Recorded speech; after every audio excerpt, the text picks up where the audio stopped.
All right, we're live. Bismillah ar-Rahman ar-Rahim. Alhamdulillah, wassalatu wassalamu ala rasulillah. Ashhadu an la ilaha illallah wa ashhadu anna Muhammadar Rasulullah. Assalamu alaikum wa rahmatullahi wa barakatuh to our Muslim brothers and sisters, and peace and respect to our non-Muslim friends tuning in. Welcome to the stream, everybody, and may Allah bless all of you for being here. If you haven't already, please don't forget to like, share, subscribe the link with your family and friends, so more people can benefit from this important discussion, inshallah. Tonight, or I don't know if it's the daytime or morning, whatever time there's with you, we're excited to kick off our brand new series, Deconstructing Atheism, where we'll unpack and challenge some of the most common arguments made by atheists using reason, revelation, and critical thinking. Joining me today is my dear brother Islam, who will be our key guest panelist and the main speaker. He'll begin with a short presentation on today's topic, after which we'll open the panel for a live Q&A session. Quick reminder, we'll be sticking strictly to today's topic, so please keep your questions relevant and respectful. With that said, let's get started. Brother Islam, assalamu alaikum, and bismillah. Wa alaikum salam wa rahmatullahi wa barakatuh. Bismillah. So I'm a former atheist, or more accurately, I used to identify as an atheist many years ago. I took my shahada 18, maybe 19 years ago now. I think just to be clear, so although the general theme of the stream is exactly as you said, what we're going to start with at the beginning really is my own deconstruction journey. So deconstruction is terminology that's quite common in the atheist circles. Effectively refers to once you've left a certain indoctrination system, you have a lot of pieces to unpick from your brain until you're actually free of it. And so, really, I went through a deconstruction journey when I left my perception of being atheist and came to Islam, and hence the title of the presentation. So it's not a sort of universal expression of all atheism and atheists, although I think everything in it is relevant to the vast majority of self-identified atheists. So with that said, there will be future presentations digging into more people's ideas and positions and so on. In terms of philosophical atheists that I sort of am particularly interested in the kind of positions of, I think there's a spectrum between Graham Oppy, who I respect a lot. I just don't think he's particularly been exposed to Islam at any sort of a viable analytical level of depth, and likewise to Mr. Alex O'Connor. I think he's a very, very different kind of atheist. So I'm not let's say that's the kind of spectrum I like to keep in mind when I'm talking about engaging with atheists, although obviously there are many who are in some sense more fundamentalist or not necessarily so philosophically aware or educated as that level, and I do hope to also address those. We'll see who turns up in the panel for discussions afterwards. So with that said, try not to waffle too much, which you'll have to keep me in check on. Here is sort of that name in the bottom corner is going to get in the way of the presentation a bit, but there we go. So essentially, as I just said, this is going to be really about sort of my journey, and I hope it's enlightening and interesting to people who have some kind of similar journey or questions about people. So a little bit about me, and there I am covering up the if I just take that away for a second. So yeah, I was raised in an atheist family. I went to a Christian primary school, so I did have sort of a grounding in Christianity, and I sort of leaned towards it in the beginning, but very quickly sort of leaned away from it. Let's say influence of my father in particular, my adoptive father, was very strong, and I became atheist quite quickly, even though I was in the Christian school. I went to a secular secondary school, so I had that sort of background afterwards. I moved in to study theoretical physics, graduated, but I worked in cybersecurity, so I've not been a working theoretical physicist for a significant period of time, or for any period of time. My professional life has been very practical, although I have made quite heavy use, particularly of the mathematical and information theoretic ideas in my work in cybersecurity and architecture. I am neurodivergent, and I have an autistic special interest in the history of maths and physics. I have essentially bought something of the order of 1,000 books or so, spanning from about 1750 up to the present modern material, as part of my tracing back the actual lineage of these mathematical and physical ideas and how they came together, because I essentially wasn't able to trust anyone and had to put things together for myself. So I used to essentially believe that religion was man-made to manipulate people. It was about social control, whether that be for good or bad reasons. That's what it was about. I used to fiercely debate religious people. I didn't realize perhaps how obnoxious I was, but that's how I was. But really, I wanted to sort of save them from what I saw as delusions. And I thought it was better to make your way through life absent of delusions, which I still believe. It's just that now I have a very different view on what delusional is. It was very interesting when I came across Islam and it was clearly presented to me. It really has fundamental differences between it and other kind of belief systems, which make it a really strong belief system to someone of an analytical bent like myself, as well as being strong sort of to all different kinds of people and different kinds of thinkers or priorities. And I came to believe that the Quran is a preserved transmission from Allah, and I took my Shahada. There's a long story after that, but that will come perhaps in later parts. We okay so far? Anything you want to ask, Faisal? Feel free to basically jump in after every slide, otherwise I've got a monologue. No, absolutely. Just keep going. Achi, I wanted to ask you if you can click on present at the very bottom. I think it will make it full screen. That way, your name will not get in the way. In full screen, I'm actually... No. So do you see there at the bottom, it says present. Oh, you mean on the... on StreamYard. Yeah. Yeah, I can't do the same thing because I'm not an admin on the stream. No, if you click on present, I should be able to share it. So if you click on present, it will ask me to give you permission. So if I download a PDF version and give you that, then I don't know how am I going to go through the slides? Sure. Yeah. Let's because your name is sort of like getting in the way. I try to make it short by just putting Islam there.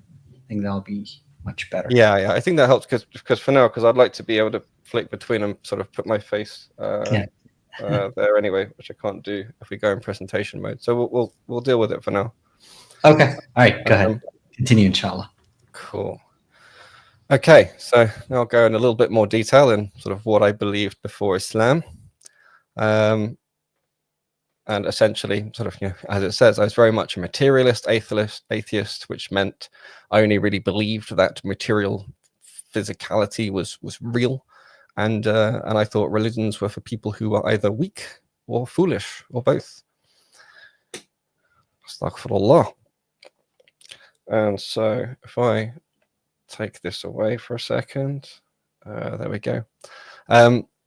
So I sort of started. I've sort of broken what my previous beliefs were down into a few areas. This isn't completely comprehensive, but it will give you a good sort of overview. So my grounding of knowledge and reality is basically the idea of what is really true, really real, and how do we know? What's the best we can do? So on the sort of left side, what's normally put under the bucket of metaphysics.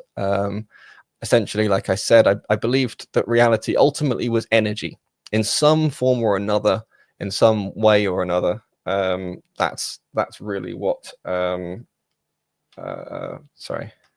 There we go. In some way or another, in some form, that's really what was the grounding to reality. Everything was in some way built up from energy.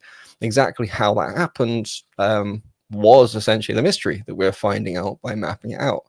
I didn't think there was some agentive driver to that. I just thought it was what's called a brute fact, whether it be brute necessity or brute contingency. That's sort of how I treated it, was as a brute fact. And that's very actually in line with Graham Oppy's view on naturalism. And everything was ultimately physical. So that means even if we had higher abstract concepts of some kind, like consciousness isn't physical per se, but it refers to something that's ultimately grounded in the physical, and it's just an abstraction that's useful. That's how I used to think about things like that. So the idea of a soul to me was, if it existed at all, it had some physical grounding. There was no such thing as a non-physical thing. And in fact, in that framework, non-physical is basically equivalent to saying doesn't exist. It's built in. And regarding things like numbers, logic, and other abstract entities, basically the same, but specifically they were to do with the brain and brain states. And when I talk about functional symmetries, what I mean is when a bunch of different people count, and they say there's 1 book, 2 books, 3 books, 4 books, there's something the same in my mind as is shared with your mind or others' minds who do the counting. And that is what gives us this idea, and this is what gives us these concepts of logic and numbers. So it's essentially just the shared characteristics of people's brains. That was my view. In terms of epistemology, how we know things, and ontology, sort of what are things, what things are real, really justified beliefs were basically the ones that comported to, meaning they matched up with reality, and any abstractions you have are mapped onto things that are actually real in some sense. And the more a belief was more justified when it matched up to reality more accurately.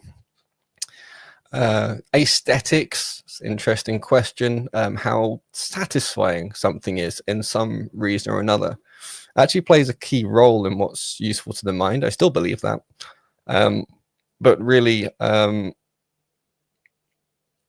it wasn't the same as what was actually true. So I believe there were lots of things that were true but that weren't aesthetically pleasing, and we had to be very careful of that as humans because we were drawn to what was aesthetically pleasing.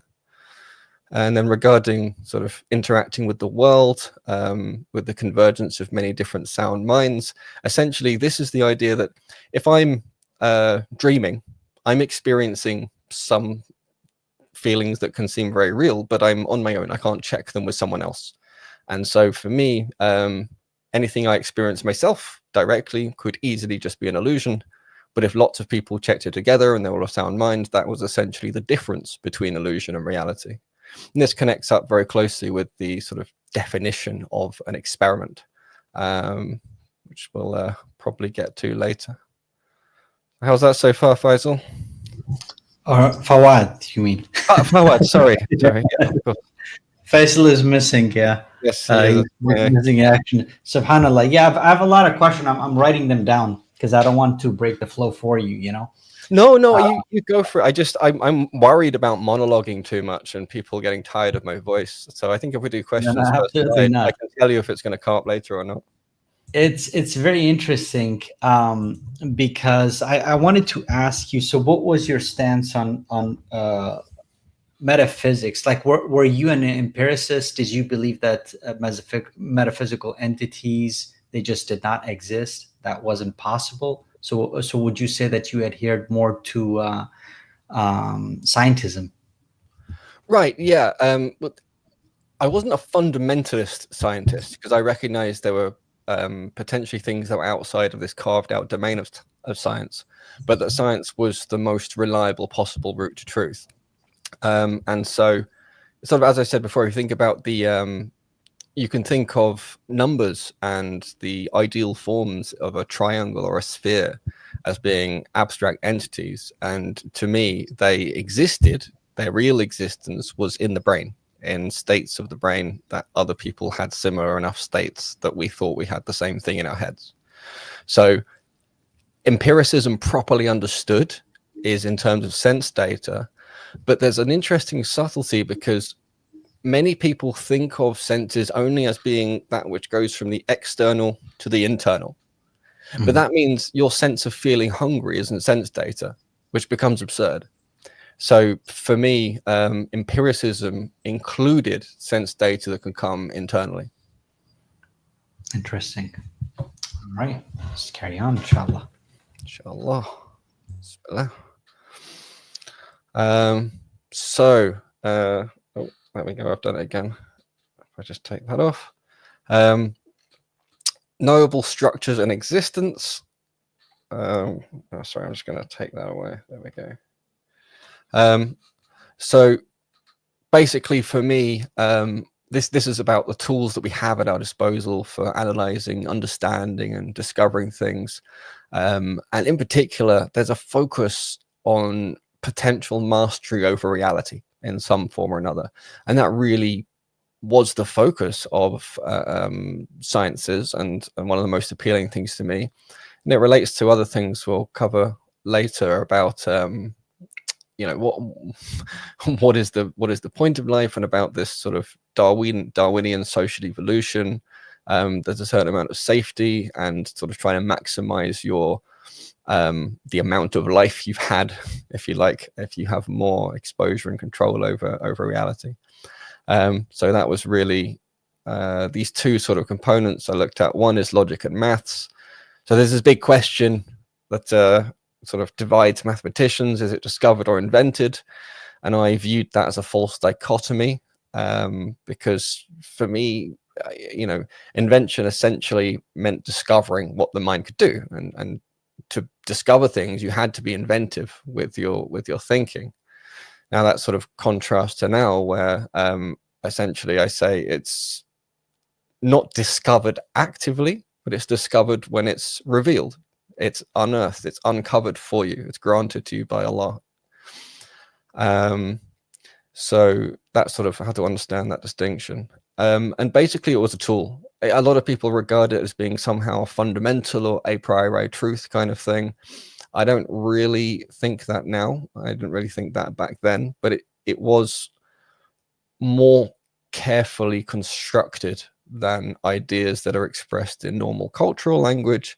And so it was kind of the best tool to map out the exact thought patterns. Not what do you mean approximately, but what do you mean exactly? And historically, it happens to be a fact that it comes from interaction with the world, and doing calculations and comparing them to either internally or to external reality was what gave it its credibility. And then looking at the universe origins and the laws, I didn't think of the universe as having imprinted definite laws by which it runs, as in like a code that's sort of built into it. I sort of view the universe as just does what it does, and we discovered patterns in that by using our brains, analysis, and things like that. So reality is essentially existence, which is almost by definition self-consistent, and really that means if we're in touch with reality, we have a self-consistent view of it, and if our view is not consistent with interactions with reality, we got a problem. But reality wasn't something that was unknowable or sort of cracked into pieces that were fundamentally inconsistent with each other. Like reality was the grounding of reality, and any inconsistency was due to humans, which I still believe very much so. Interestingly, I was skeptical of the Big Bang. I was even more skeptical of the Big Bang when I started learning about it in physics and doing cosmology. It's very interesting to look at how this sort of became, it was not only a sort of best theory, but there were many, many other possibilities. But the reasons why it's considered a best theory are, we could do a whole stream on those, which is very, very interesting to think about.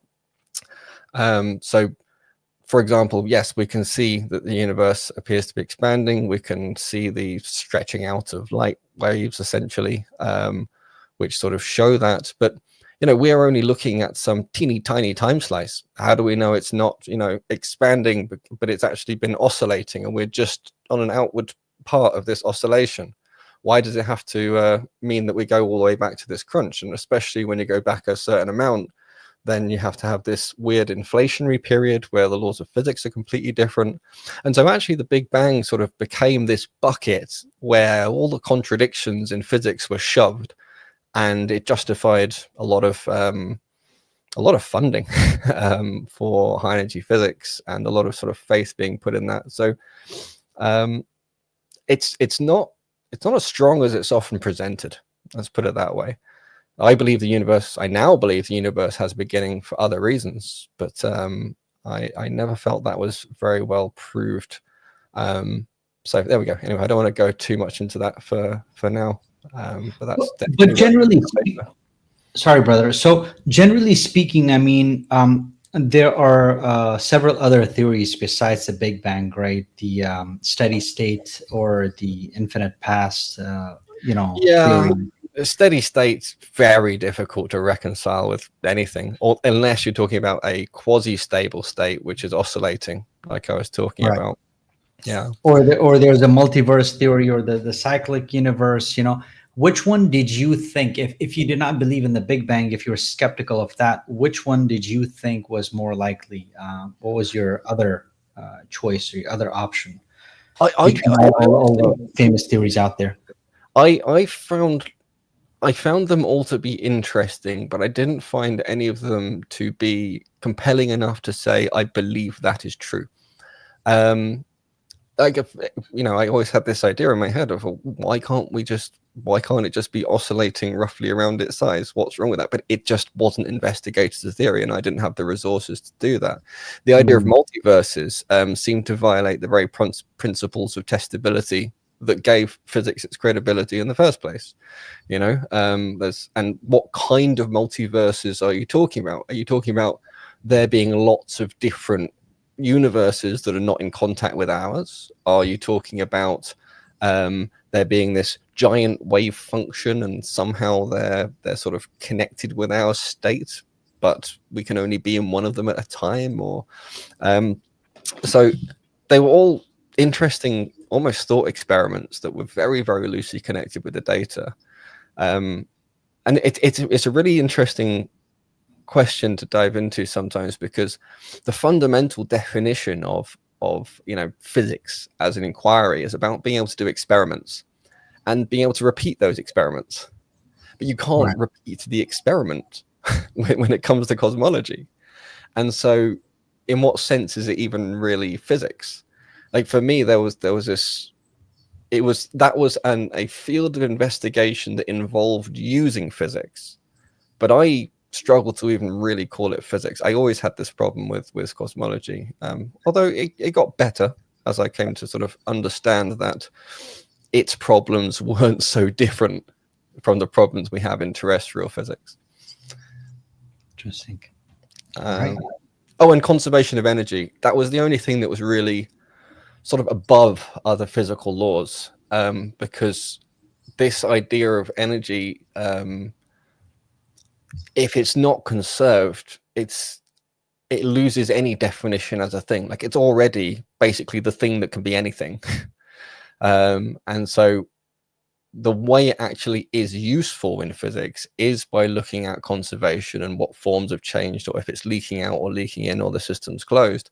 If you throw that away, it's just saying stuff, and you really have nothing. It's not even stuff, it's potential stuff.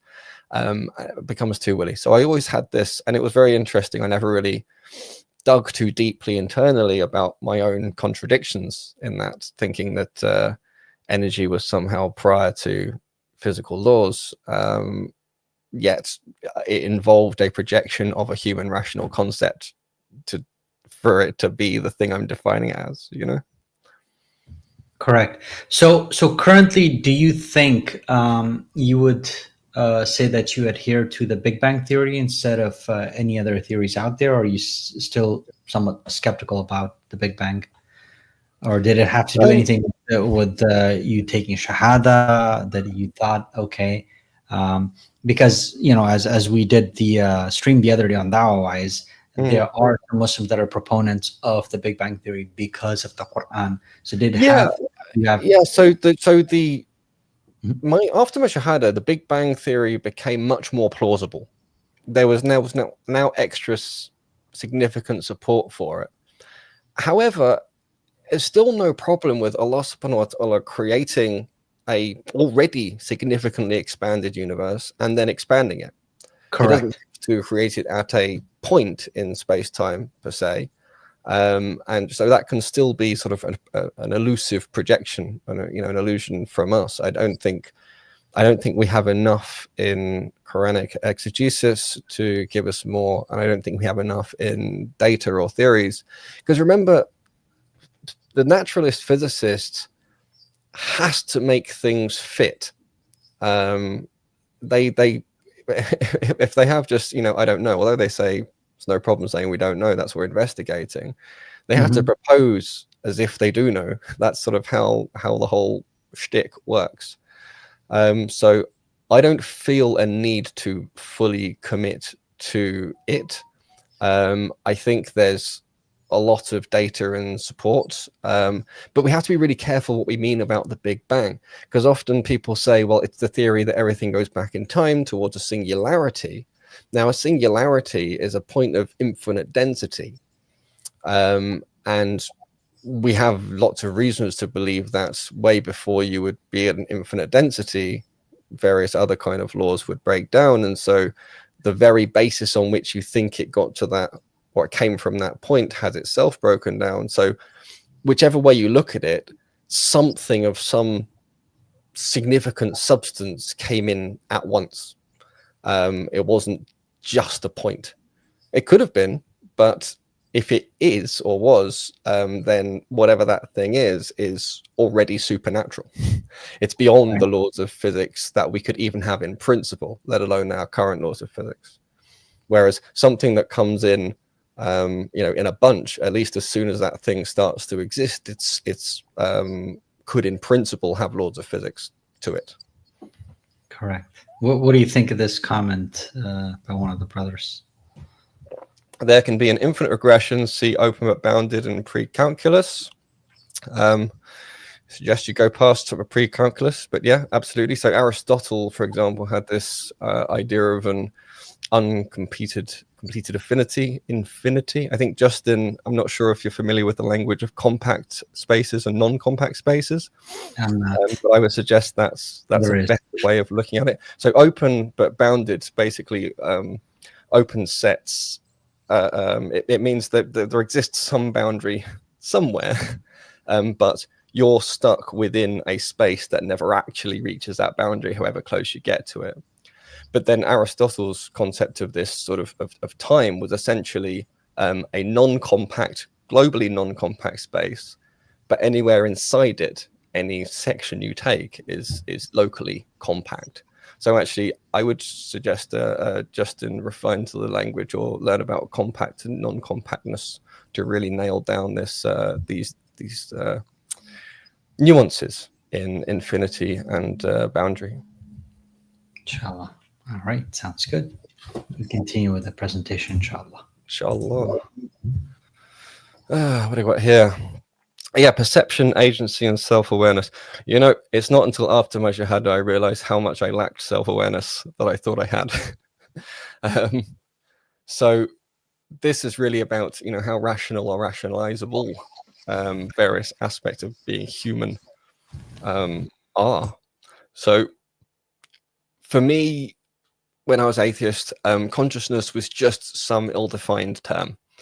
it was something that, you know, it was kind of like a, you know what I mean? I know what you mean. Yeah, okay, let's run with that. And then that ambiguity generated further ambiguities, and eventually they were shoved back into the box of consciousness. And it was this ongoing mystery. Its connectivity with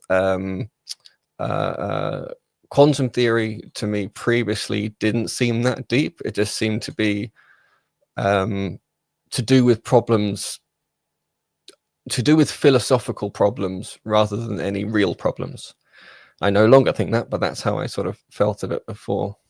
It's because I viewed consciousness as basically being, if you've got a sufficiently complex organisms, I viewed, you know, all systems as in some sense computing, because in some sense they're you have information associated with any physical thing, and if it's not stationary, if it's in some way changing or evolving, it's in some way computing.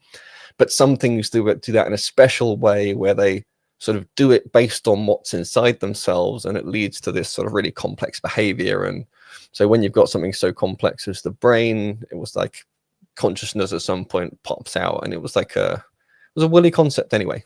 So, you know, who cares?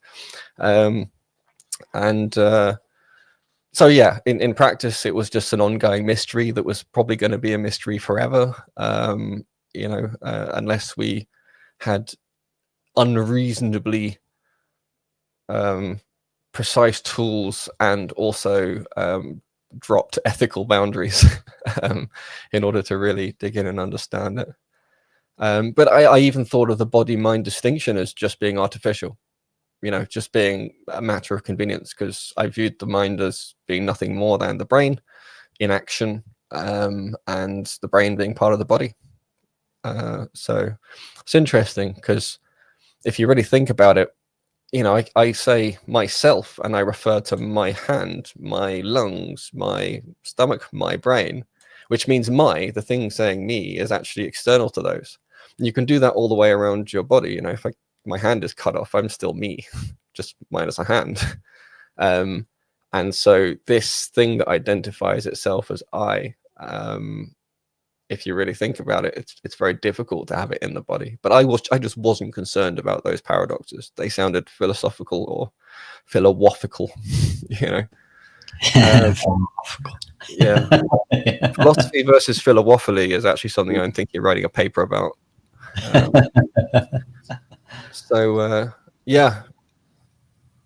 Consciousness cannot exist without a physical brain, says Dak Giovanni.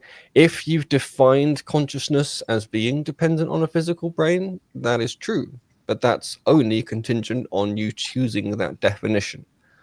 How do you know what consciousness is and that it depends on a physical brain? How do you know there is not some distributed kind of life form that is a highly complex kind of self-interacting nonlinear energy out there in the cosmos, which to all intents and purposes has the qualities of consciousness? Or would you say, oh, well, as soon as we called it consciousness, it has a kind of brain? It's just circular. It's just a matter of definitions. Or it's a fundamental dogmatism, where someone's just dogmatically said, you must have a brain. Yeah, that's just my position. That's just what I believe. So yeah, it's interesting stuff to think about. But yeah, I used to affirm exactly what Jack says, and now I think I have a metaphysical claim, because it is a claim about the reality. So yeah. Right, and again, it sort of it shuts the doors on what consciousness can be. And what consciousness, you know, is, what we're talking about before we really know what we're talking about, which is it's essentially limiting the scope just in order to be able to process it in a physicalist or naturalist world, not for any foundational reason. Yeah, absolutely. All right. Been observed without a physical brain, but the thing is, a stone has not been observed without a physical brain. So that's just pointless, you know, unless you're going to say a stone is conscious. But yeah, nothing that we're aware of as humans has been observed without a physical brain. So it's a non-point. Great point. Yeah. So free will. Basically, I thought that was an illusion. Interestingly, I still kind of think that's an illusion, depending on how exactly you define it. I think we have freedom of intention, and that I believe because Allah subhanahu wa ta'ala tells us so. But also, Allah has, divine decree. La hawla wa la quwwata illa billah. There's no might or power without him. And so there's a sense in which we have free will, in which he's permitted, but he already knows what we're going to do. So really, I think freedom of intention is less dangerous and more accurate. That makes more sense when you think about actions being judged by intentions rather than their outcomes.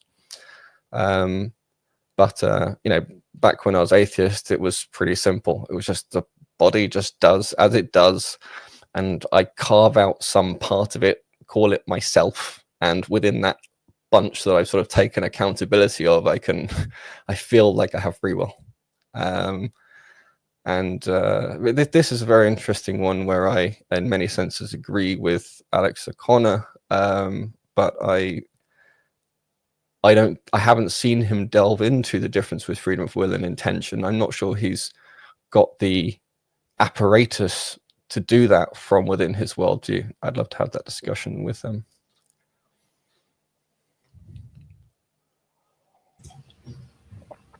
Okay. Yep.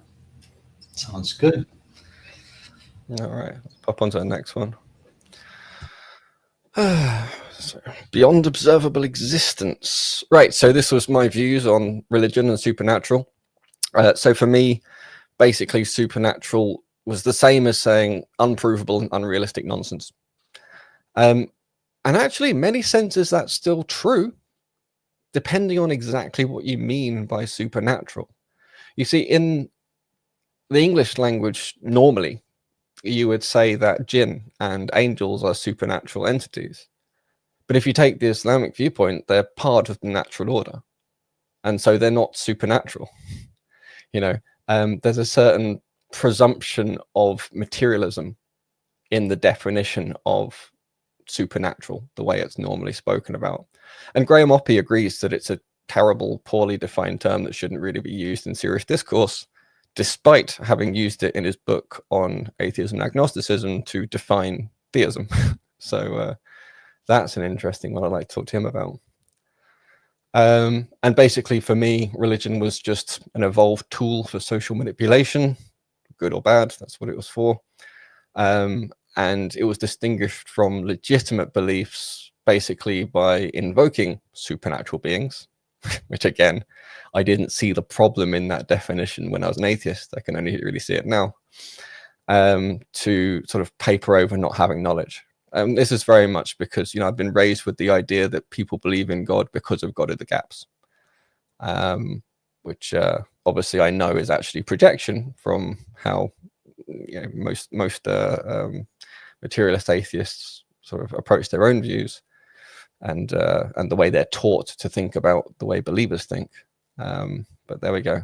That's how I thought. And basically, I thought of religion as a linguistically transmitted disease, which, astaghfirullah azim, but that's how I saw it. And now I would still say that's true of many religions, but not of all of them, and certainly not of Islam, which is quite the opposite. It's a linguistically transmitted cure. And like I say, my beliefs on the death and the afterlife is quite simple and straightforward. I believe that death was final. Energy lived on, but it wasn't me. Me was a specific bundle of energy, more or less. No meaningful afterlife to that energy. Yes, it continued on, but it wasn't me. What I was had ceased. And for me, the definition, essence of me just vanished as soon as the body's ceasing to function, much like what Jack was saying before, where consciousness requires a functioning brain. That's the view I had. And so once the brain's not functioning, it's gone. That's it. I think that basically wraps up an overview of what my position. Oh, no, hang on. I got one more. Sorry, did you want to ask any questions on that stuff? No, I just wanted to ask you, like back then, what did you think of the hard problem of consciousness? versus a soft problem. I think that's what they refer to it as, right? The soft problem versus hard problem. So what would you think of? Back then, I didn't really have particularly good views on it at all, I would say. So, yeah, I mean, like I said, I thought consciousness was this woolly concept. So for me, the hard problem of consciousness was really not worth. It wasn't a real problem. Like until someone can specifically define consciousness in a way that isn't just a shorthand for the brain's current functioning, I didn't see the problem. I don't know if that answers you at all, or was just evasive. Yeah, I mean, so pretty much you didn't really give it much attention, because to be honest with you, when we ask atheists, we sort of get the same type of response. They just think they both stem from the brain, including the subjective experiences, even though they don't really have a good explanation for it that I've heard so far. But yeah, And it's one of those things where it's more honest to admit that there's certain things in this area that have been taken as brute facts, and people are moving on with them, and they don't feel the need for an explanation. It's only for me, if the Quran didn't tell me about the nafs and the fitra and things like this, I still wouldn't have that resolved or have much about it. But with that, I can view.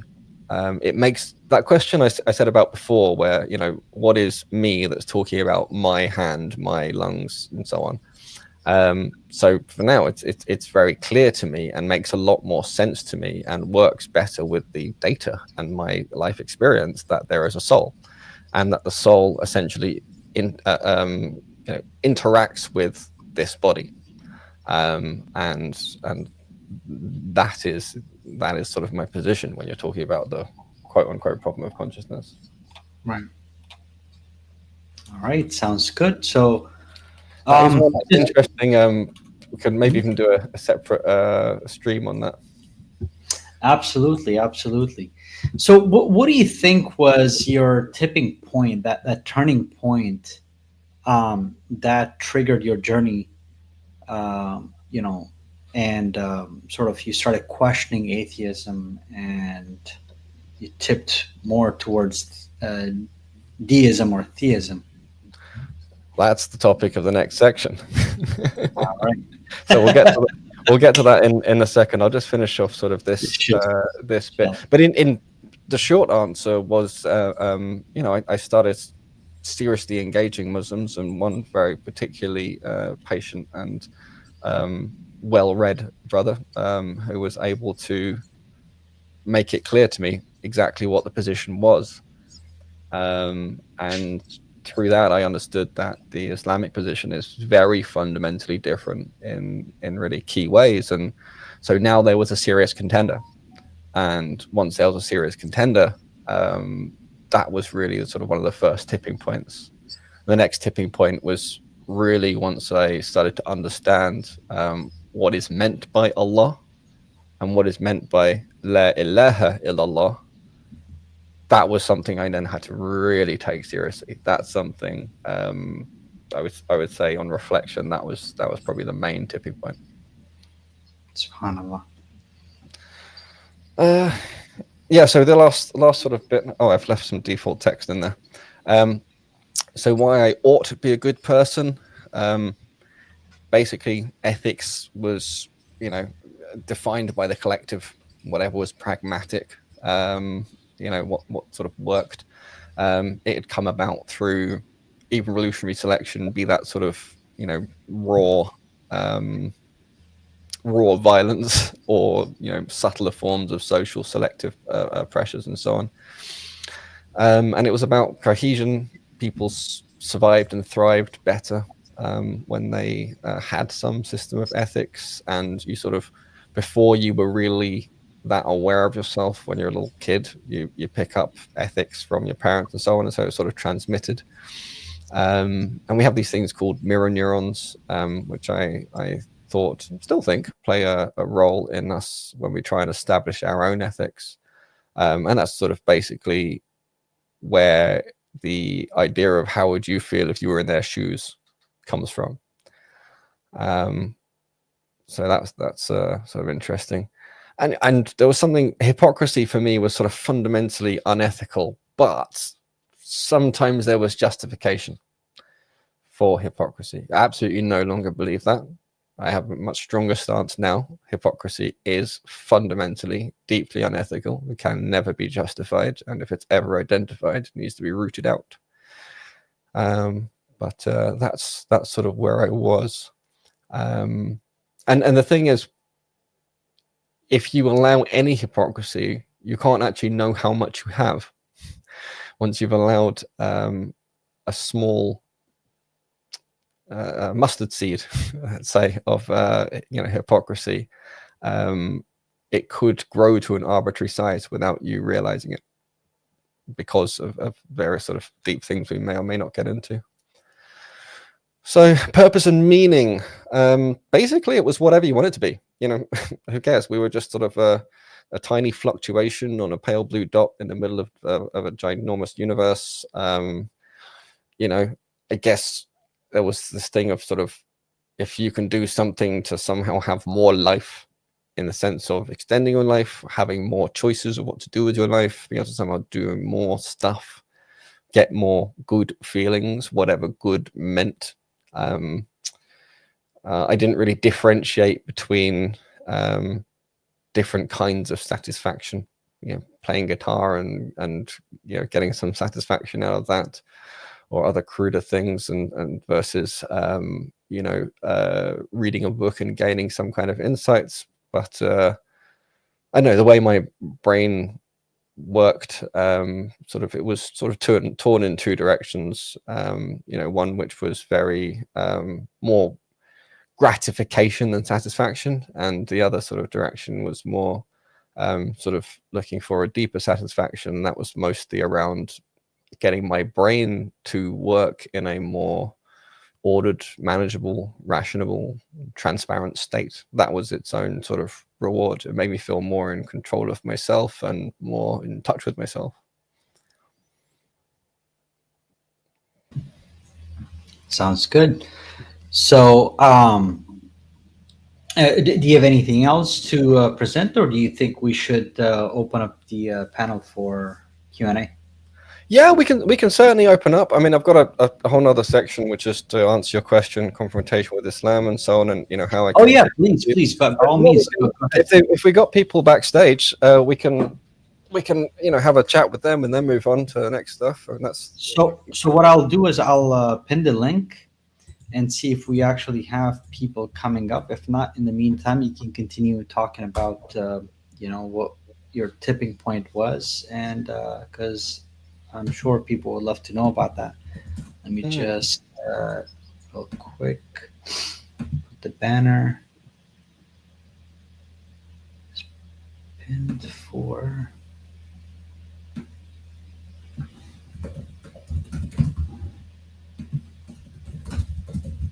So this confrontation with Islam, I mean, it really was a confrontation, because I was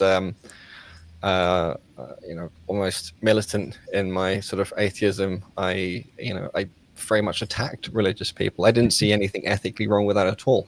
I do now, but I've had a lot more therapy since I was there was this guy Kareem, and he seemed like a nice guy. He's a good guy. Got on with him. We studied well together, and I was basically like, how can you be interested in physics or science at all and process it, and then also believe in some ridiculous supernatural thing? And this is really, I was confrontational. I respected him, but I think it's interesting how many, if not most, atheists really struggle to actually respect religious people and their positions, because the atheist viewpoint is sustained largely by thinking they're at least not good enough as intellectual positions, let alone that they're well-founded at all. As in, atheism really sort of one way or another views religion as a delusion. And then how do you have a respectful conversation with someone who you think is delusional? Yep, absolutely. Speaking of delusional, we got Brenda. Oh, is this the ex-Brenda debate who now Brenda creates? Yes, I have, your best friend. I have only 2 channels, Brenda Debates and Brenda Creates. The creative one is where I intend to have no videos, but I intend to put creative We videos. can't hear you very well, Brenda. What? We cannot hear you very well, or at least Very I bad can. video. What? It's Very kind of bad audio. muffled. Your sound is muffled. Can you check your microphone? I'm on my cell phone. Is this any better? No, It's this really- is It's not great, no. All right, he dropped out. All right, so let me pin the link real quick. I have to sign into YouTube. This is really dumb. I don't know why StreamYard does this. It makes you go to YouTube and pin the link from there. Okay, pin message. All right, so the link has been pinned. We've opened up the panel for Q&A section. Atheists will be given priority as usual. We ask that you guys keep the questions on topic, please. Additionally, we'll ask you to please avoid using vulgar language, as we know our atheist friends are fond of using vulgar language from time to time. Blasphemy will not be tolerated, and keep the conversation cordial, civilized, and friendly. We can agree or disagree at the end of the day, but let's try to end the conversations on good notes. We can carry on these conversations. Logical philosopher, can you give me a quick wave? You need to turn on your camera. Give me a quick wave, and then you can turn it off, and I'll bring you back. I'll bring you on stage.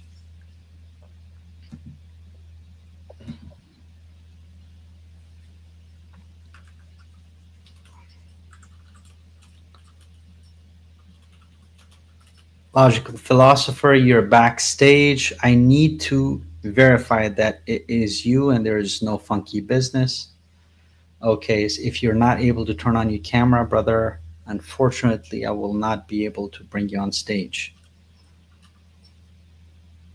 It's just for a quick verification. So if possible, if you're on your laptop, you don't have a camera on there, you can turn on or try to log in from your phone, perhaps.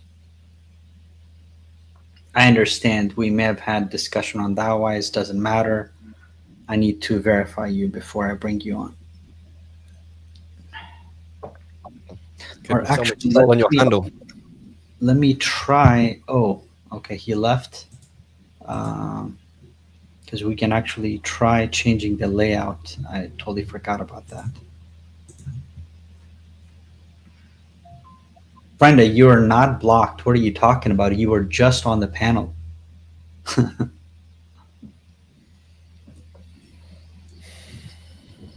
You were just on the panel. Let me double check. Because I didn't block you right now. I mean, you're on the panel a couple of minutes ago. Yeah, blocking doesn't just ruin the audio. It's a very binary thing.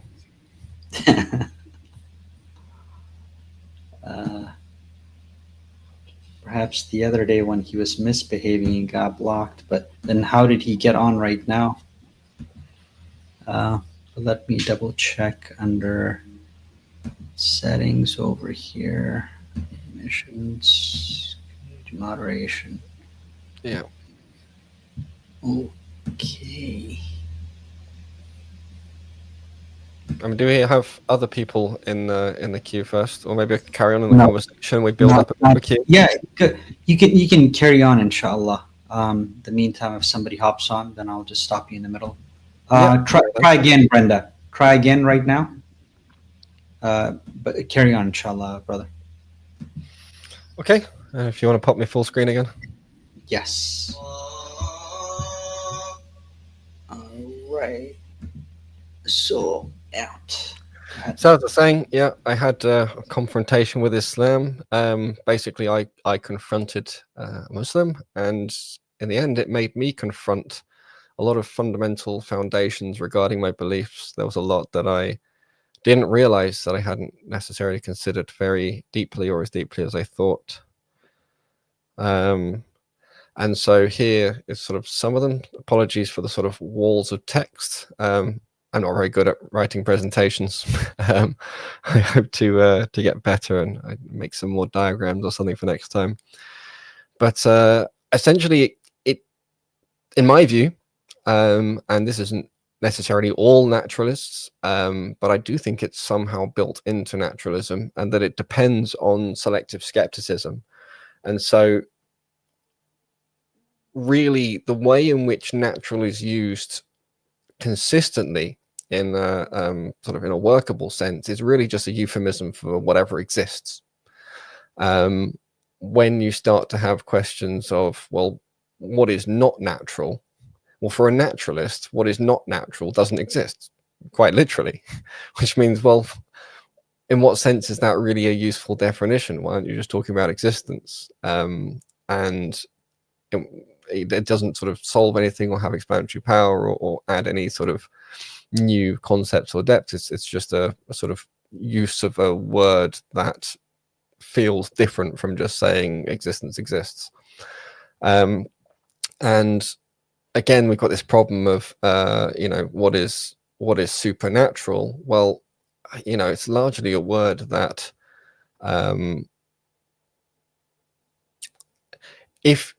if you were to choose a definition of supernatural and apply it evenly, it would be very, very difficult to not regard the gravitational field as being supernatural, or even a better example would be an electromagnetic field.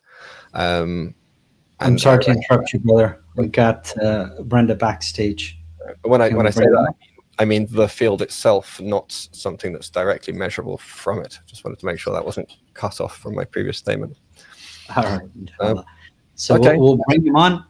And I also have to pray, inshallah. So, hi, Brenda. Are you there? I am here, and it's working. Okay. Yep. See, good. I can explain to you. When I connect, and this is not just you, it's other accounts. They will block me when I connect on my desktop PC via the web on the StreamYards. But then when I go to connect from my mobile phone via StreamYards, I'm not blocked. And I don't know why that is. Okay. It's just a difference in how StreamYards treats mobile accounts versus YouTube accounts, or maybe the ISP you're signed in with different accounts in your browser or something like that. It's the same accounts, same account. So, what is your argument against atheism? Excuse me. What is your argument against atheism? Would you like to define what you mean by atheism first? I mean, if we want me to sort of start along those lines, and again, I'm not here to just argue. I'm not the kind of person you're looking for if you just want an argument. But what I would say is that atheism is defined relative to theism, right? Because it's the absence or lack of belief in theism or the rejection of theism. So in order to have a sensible discussion, you'd have to have a sensible definition of theism. And for that, you'd have to have a sensible definition of deity, which isn't cherry-picked. So crack on. Let me know what you mean when you say atheism. Atheism simply means not theism. Well, first of all, which sense of not? Lack of belief or active rejection? It means not. The logical operator not. Okay, so is theism belief in deity, or is theism the claim there exists deity? Theism would be the proposition that God. Theism, proposition that God. Yes. Proposition that God. Yes. That's not a well-formed proposition. It is. It is. It is. It's within maybe it's sort of English in a way. No, you need to highbrow at English least in a way. you need to at least add, for That example, there exists at least one or more gods. There we go. Okay, so that's a well-formed proposition. There exists. So They at least mean the one or same more God. thing. Okay, and so what is a God according to your definition of theism? Depends. Whatever you want it to mean, right? This depends. It's whatever you want it to be. Yeah. All right. So if an electron is a God, then you don't believe in electrons? No, I would not accept that. I would say, yeah, I believe in electrons. Right, but you see what I mean? If you said God is whatever you want it to be, then saying I'm without whatever I want, without whatever something, which is whatever I want it to be.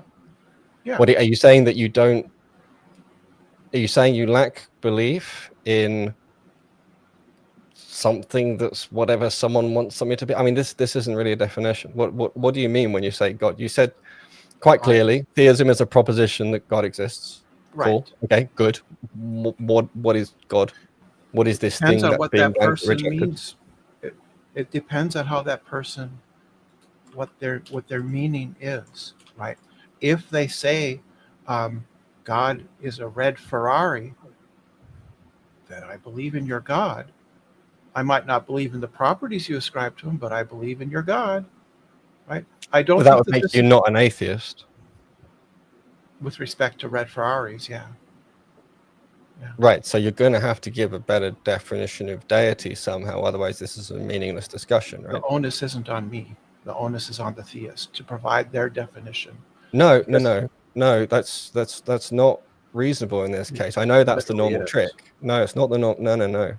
Because you asked me my argument against atheism. I said I don't particularly want to argue, but if you want to try, you have to first define atheism. You're the one that thinks there's this validity in this broad category that covers all beliefs in God. So I take theism to be generally the proposition that there exists a all-powerful, all-knowing, all-benevolent, supernatural entity to which we call God. All benevolent, supernatural. Yeah. The three omnis.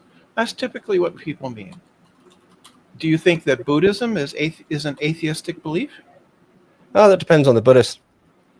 Oh, now suddenly you have to define Buddhism first. Just like you said, I have to define what I'm not believing. You have to define what Buddhism believes. If we're going to play that, after all, you consider heresy or hypocrisy to be a sin. So you can't be hypocritical. I'm not being hypocritical. You're just generating. You're generating that, and it's not. Does the Buddhist have to supply you with their definition? I would have to know what they're talking about, just like when you came with this atheism proposition or question. I would have to know what you're talking about. But you know full well what they believe. You know full well what they believe. They don't believe in a Godhead, right? They believe in nirvana. I've just spoken to such a wide variety of Buddhists that for me it's unclear what a single term Buddhism really is supposed to mean. There seems to be some common root of beliefs that are based around the figure of Buddha. Mahayana Buddhism or land Buddhism actually worships the Buddha, the historical person. Okay, but other forms of Buddhism, I don't know why you're here talking about Buddhism.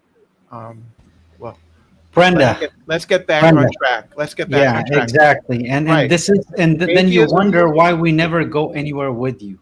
This is why you get banned. You always waffle. You love to waffle. It's it's not waffle time. It's okay. Like, 5:40 p.m. over here. Okay. Let's go back. So it's not waffle I'm an time. atheist. Get back to the topic. Let's talk about you. We're not concerned with Hindus, Buddhists. We're talking about you. So please tell us what the contention is. I deny that the proposition that God exists is true. Right? And by God, I mean what the majority of humans today mean is some kind of God with the three omnis, right? Who is a supernatural being of some sort. So you're an anti-monotheist. What? If somebody wants to believe in the Trinity, I would say, well, that's your God, and here are the reasons why I don't believe in it, right? You don't believe in the Trinity. That doesn't make you an atheist. No, right. I'm just, for me, words are important, right? And as we discussed before, theism refers to one or more gods.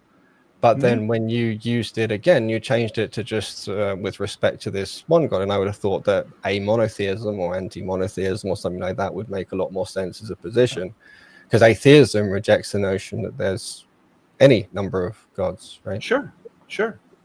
Something. I don't see the problem.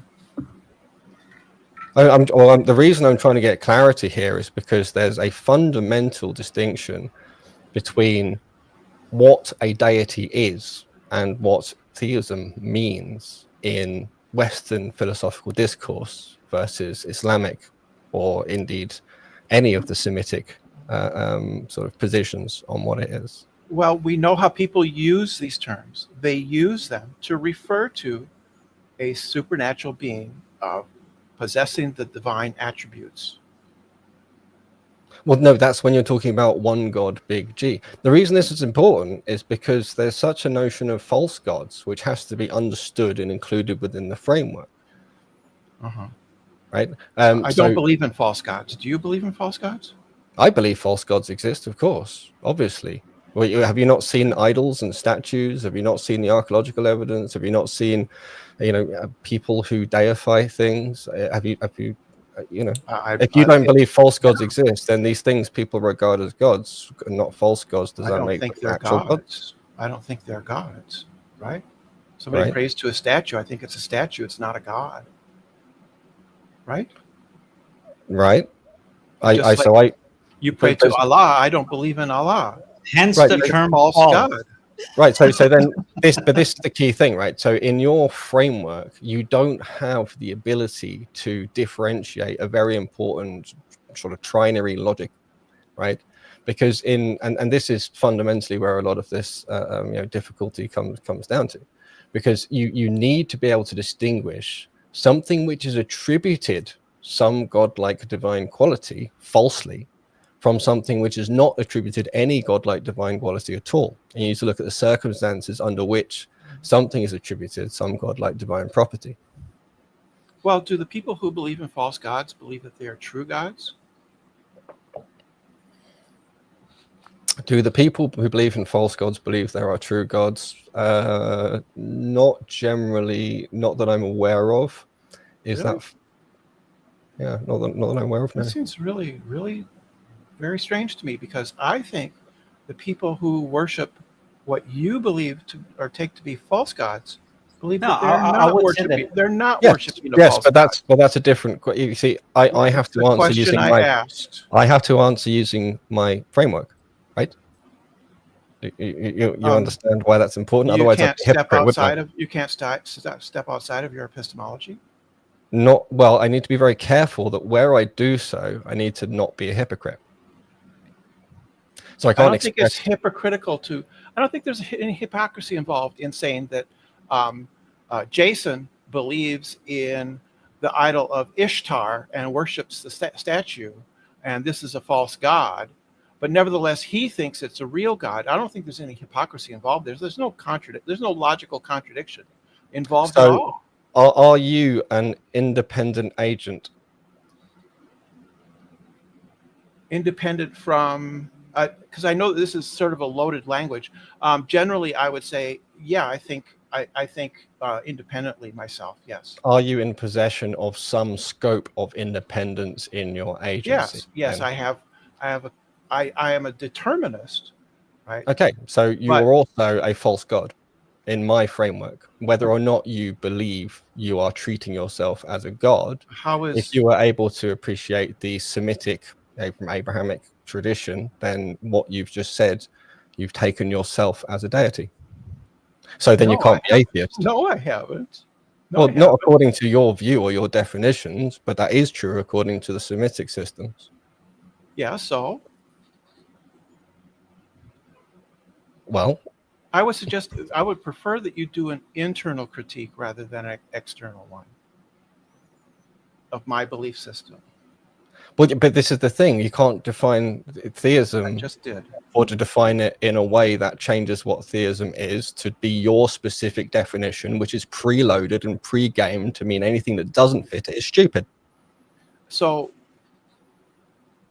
you're someone who was complaining about waffling with words and semantic arguments, conducting what is entirely a semantic argument, in which you're criticizing me from within your tradition and refusing to engage in external critique of my belief system. No, you just haven't laid down any belief system. You just rejected something which isn't really a definition of anything that anyone actually believes in.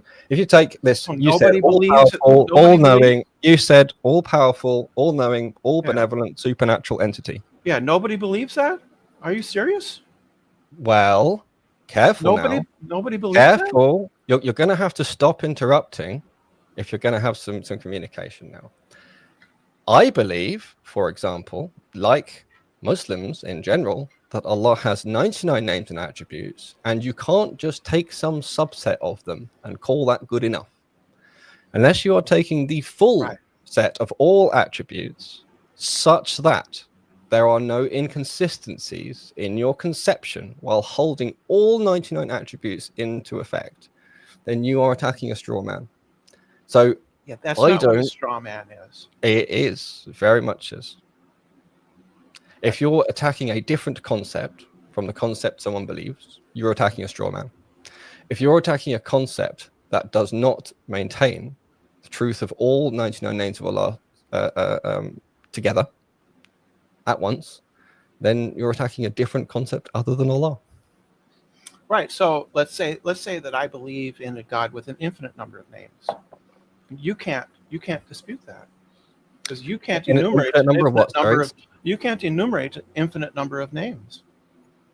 Sorry, can you say that again? Let's say what? Let's suppose hypothetically that I believe in a God with an infinite number of names, an infinite number of properties. Then you have no way to dispute my belief according to your own internal standards. And when that hypothetical situation, you're not an atheist, so I don't know why you're bringing that up. But what good does that do? It shows the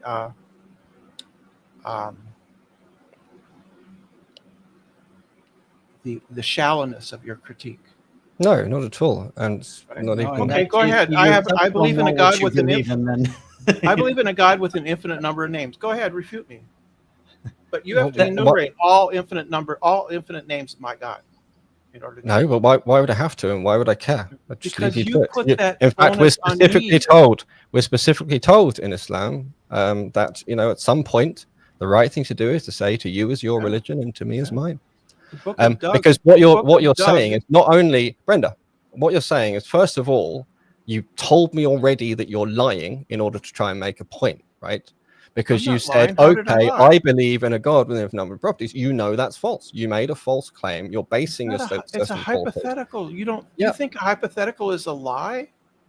It's not a lie. Depends how you're doing it. When you didn't say hypothetically. Imagine a person I did say hypothetically. No, you said, and you could wind it back later and have a look. You said, I believe in X. Refute me. No, I said that's your words. Suppose. And I said if, and I said hypothetically. Do you think hypotheticals are illegitimate? No, some hypotheticals have some use. I don't see any use in your hypothetical. I don't see how having an infinite number of attributes is actually a well-defined thing in the first place. I don't think what you're saying makes a lot of sense, and I don't see how it relates to Allah or the position that you would be attacking a straw man if you tried to sub-select some of the attributes. You can't criticize me because that's a straw man. It's a straw man if you try to criticize me, because my God has an infinite number of names. If you try to attack me, it's a straw man. You can't. It's non-analogous. It's non-analogous. Exactly. It is analogous. It is for me. I'll explain. If you stop waffling, if you keep your mouth shut, you will actually listen to the refutation. Can you do that for me? Okay. So for me to critique something, I have to know what I'm critiquing. In this case, I'm supposed to be critiquing what you believe. When you yourself don't even know, you haven't made it clear what you believe in. Yeah, you just made made it it up clear. out of convenience to I try and win an argument because you're interested in debates and arguments. You're not interested in truth or real interactive, Fawad, exchanging of information and ideas. Fawad said he was going to refute, and he didn't show the P and not P. Can you show me the P and not P? And what did I say? Repeat to me what I just told you. You said that you don't know what it is. For me to critique something, do I have to know what I'm critiquing? Yes or no? You said you cannot prove me wrong. I don't even know what I'm critiquing.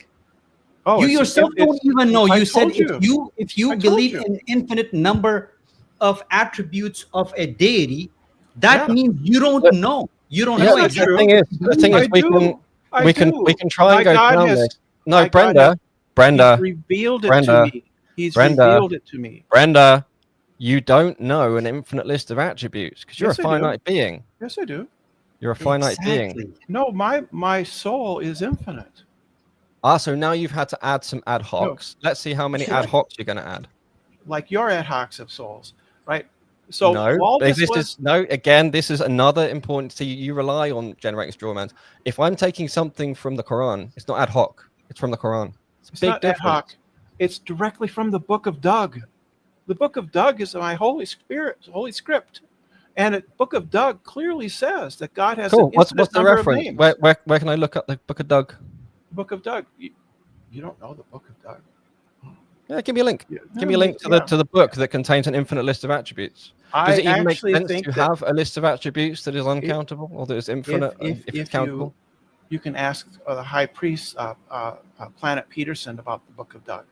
Fawad, can we just get on with something that might be productive? Do you actually have an argument against atheism or not, or you just continue with word games and semantics and sophistry? How about that? Yeah. How's that? This is the thing.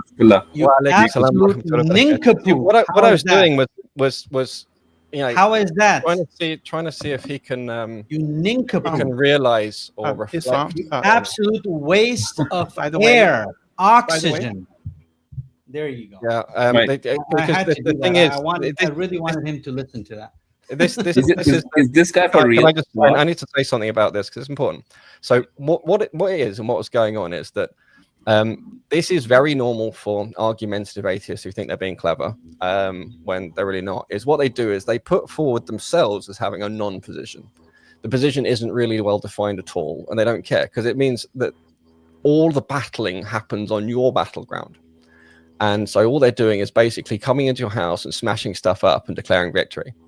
And they don't really care whether they're actually, taking on your concept or not.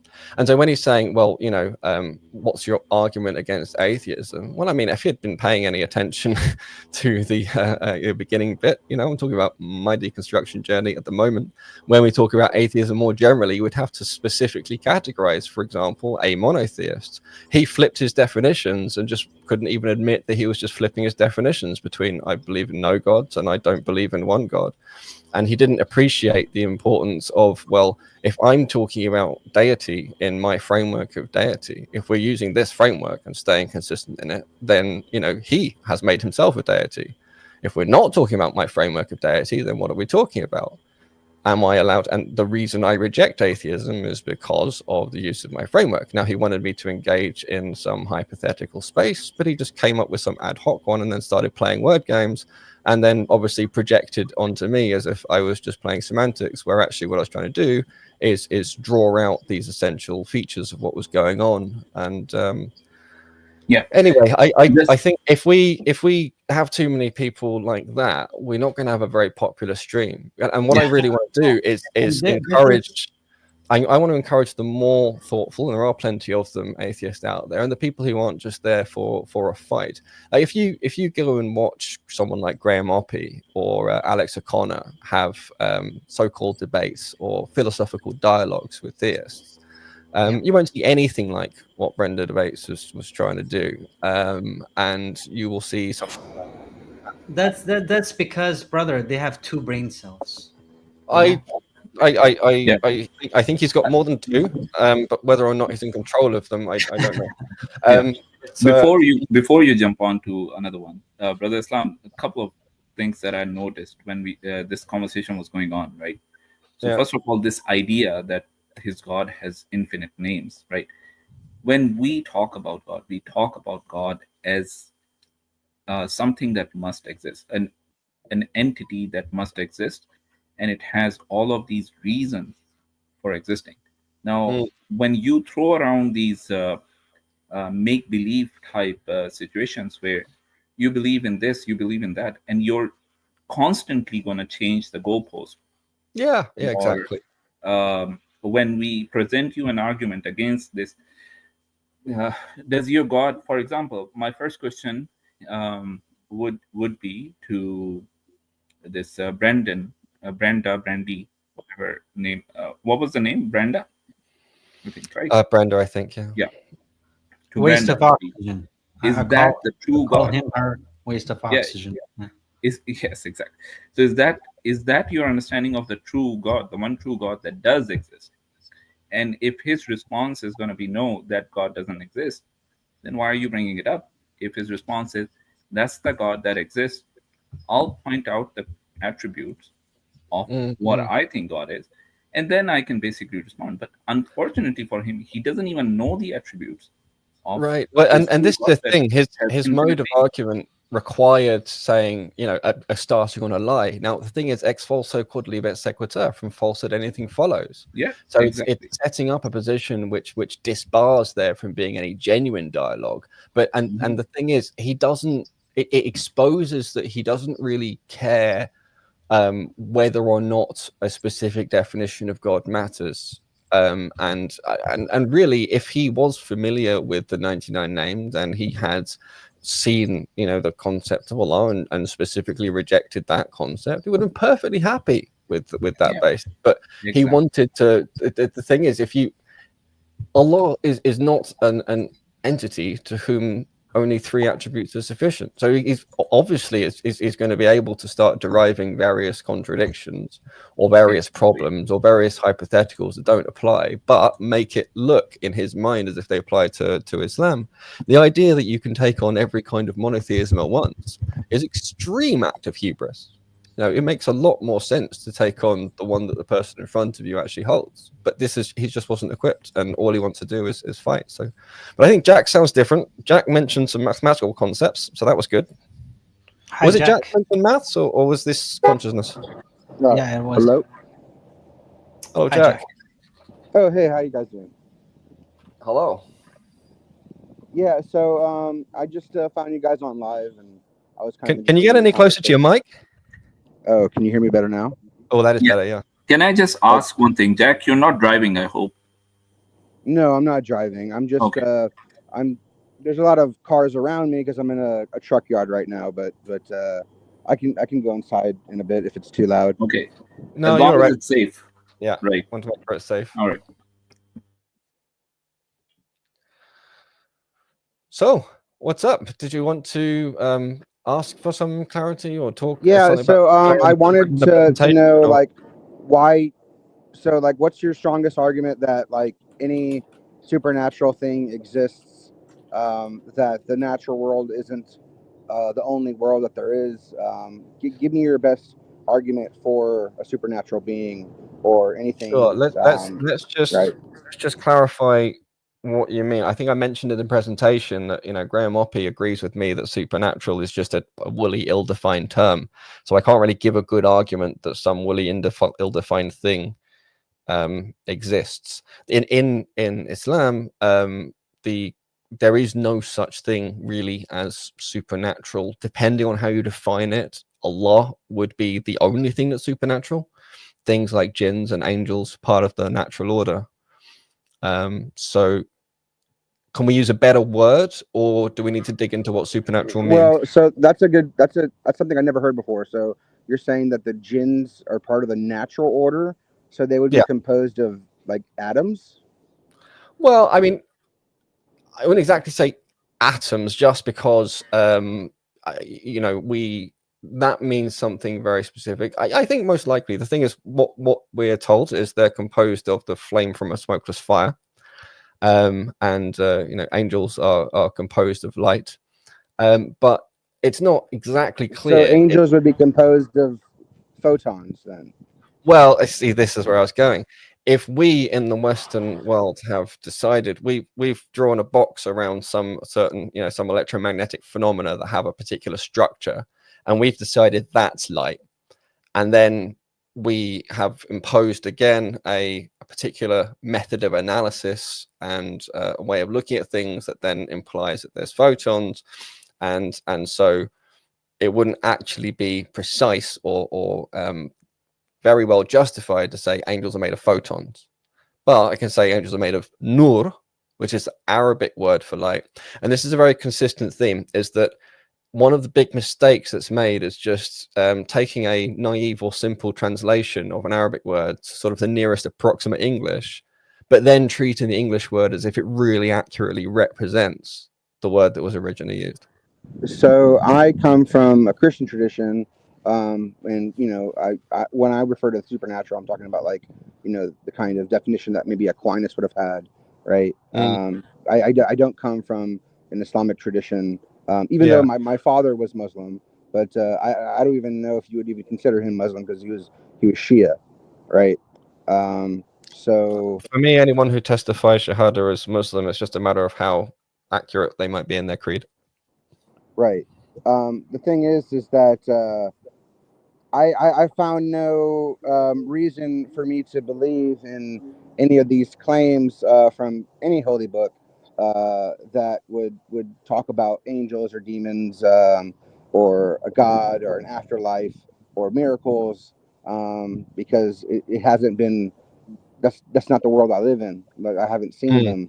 Like there's no proof of them. Like there's no way that we could replicate any of these claims in a lab and test them.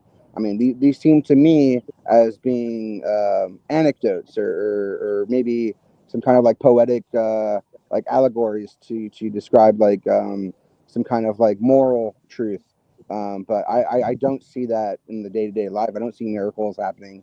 In fact, I'm skeptical towards a lot of claims that I know I'm going to use the word supernatural again, and you might have a problem with that, but just to bear with me, I'm skeptical of any supernatural claim that there's anything other than just a materialist, deterministic world. No, I can appreciate perspectives. I used to hold it. So we'll try and be careful with this word supernatural, but we'll see how far we can get trying to use it.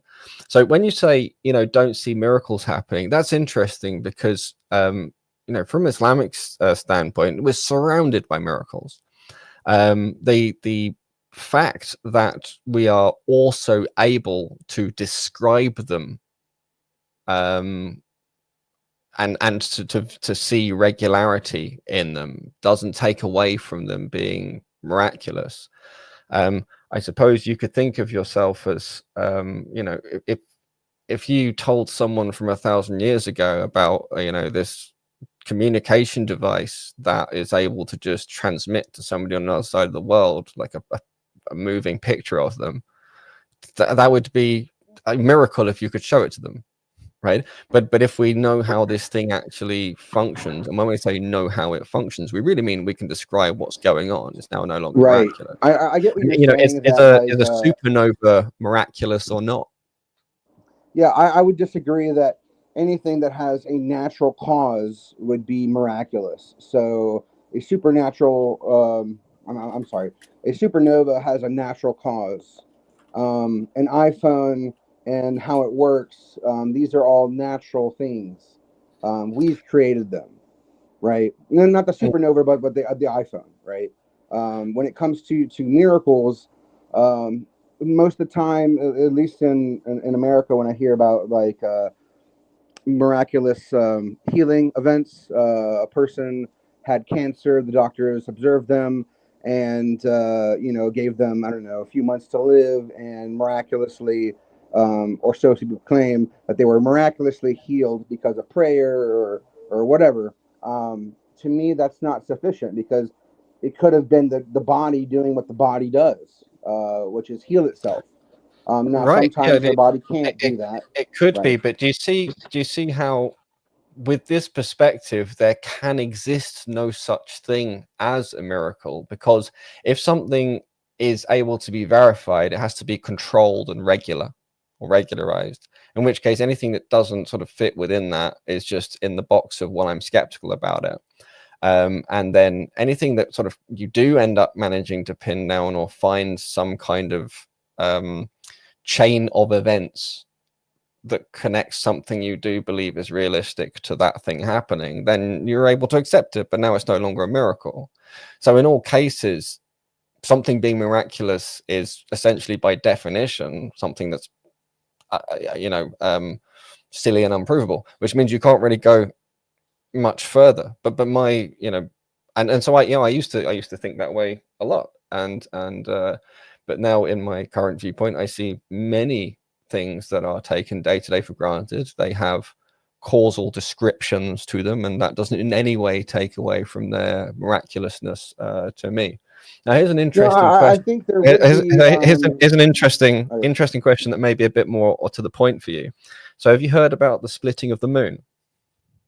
Yes, I've heard of the splitting of the moon. Yes. All right. So now, imagine that at some point we observe some phenomena where there's an extremely high curvature gravitational wave that passes by, and it's like almost like what we call a delta function, like a really tightly peaked gravitational wave that just passes between us and one of the other planets, and the planet appears to then just have this gap in the middle, and there's one half over here and there's another half over there, and then it goes away. Like, would that be a miracle, or is it not a miracle because we know there are gravitational waves, and so we can then posit that to explain what we just saw? So it depends on whether or not like the miracle was predicted, right? If you're telling me that like this happened before, or like somebody said like, hey, I'm gonna do this, and then it happened, I suppose that explanation would be more I would tend to believe that the thing was miraculous if somebody prophesied it and it actually came to be. Okay. Now, I'm not saying that like that there can't be complete naturalistic explanations for like a miracle, right? Because I suppose there could be. What I'm trying to say is that most of the time when it comes to these miraculous claims, I find it interesting that God never heals amputees. It's always somebody with cancer or deafness or blindness or something. So, you know what I mean? It's never like the amputated limb growing back. You get what I'm trying to say? He doesn't make mistakes in the first place. So, I mean, it's interesting to explore this thing, about the splitting of the moon, because, if I said that without mentioning gravitational waves and the fact that I can describe some particular form of wave which is able to induce this observed phenomenon, most people are just like, splitting the moon, ridiculous, ha ha ha, if they come from, an atheist or materialist kind of background, right? And then, but as soon as I sort of gave some description of how it might actually occur, now it's not a miracle. But everything that Allah does in this Islamic framework is, he essentially issues the command, and it is. Whether that then now the detail of it would be around, let's say linkages between angels and other kind of bits of material, or all sorts of other kind of things. There's all sorts of different means, and what I'm getting at is there's things, that if the splitting of a moon is a miracle, then you, just because you can also describe how that miracle occurred doesn't make it less miraculous. Or if describing how the miracle occurs does make it less miraculous, then by construction you've eliminated the existence of miracles. If I could observe the moon and I've seen that it's split, or had split at one point in time and is now back together, then okay, then I would take the claim that the moon had split more seriously.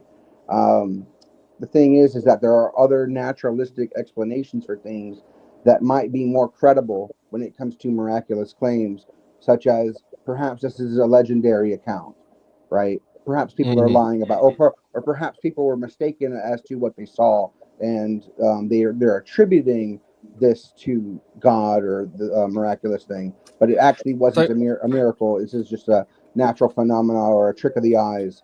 Not it's interesting.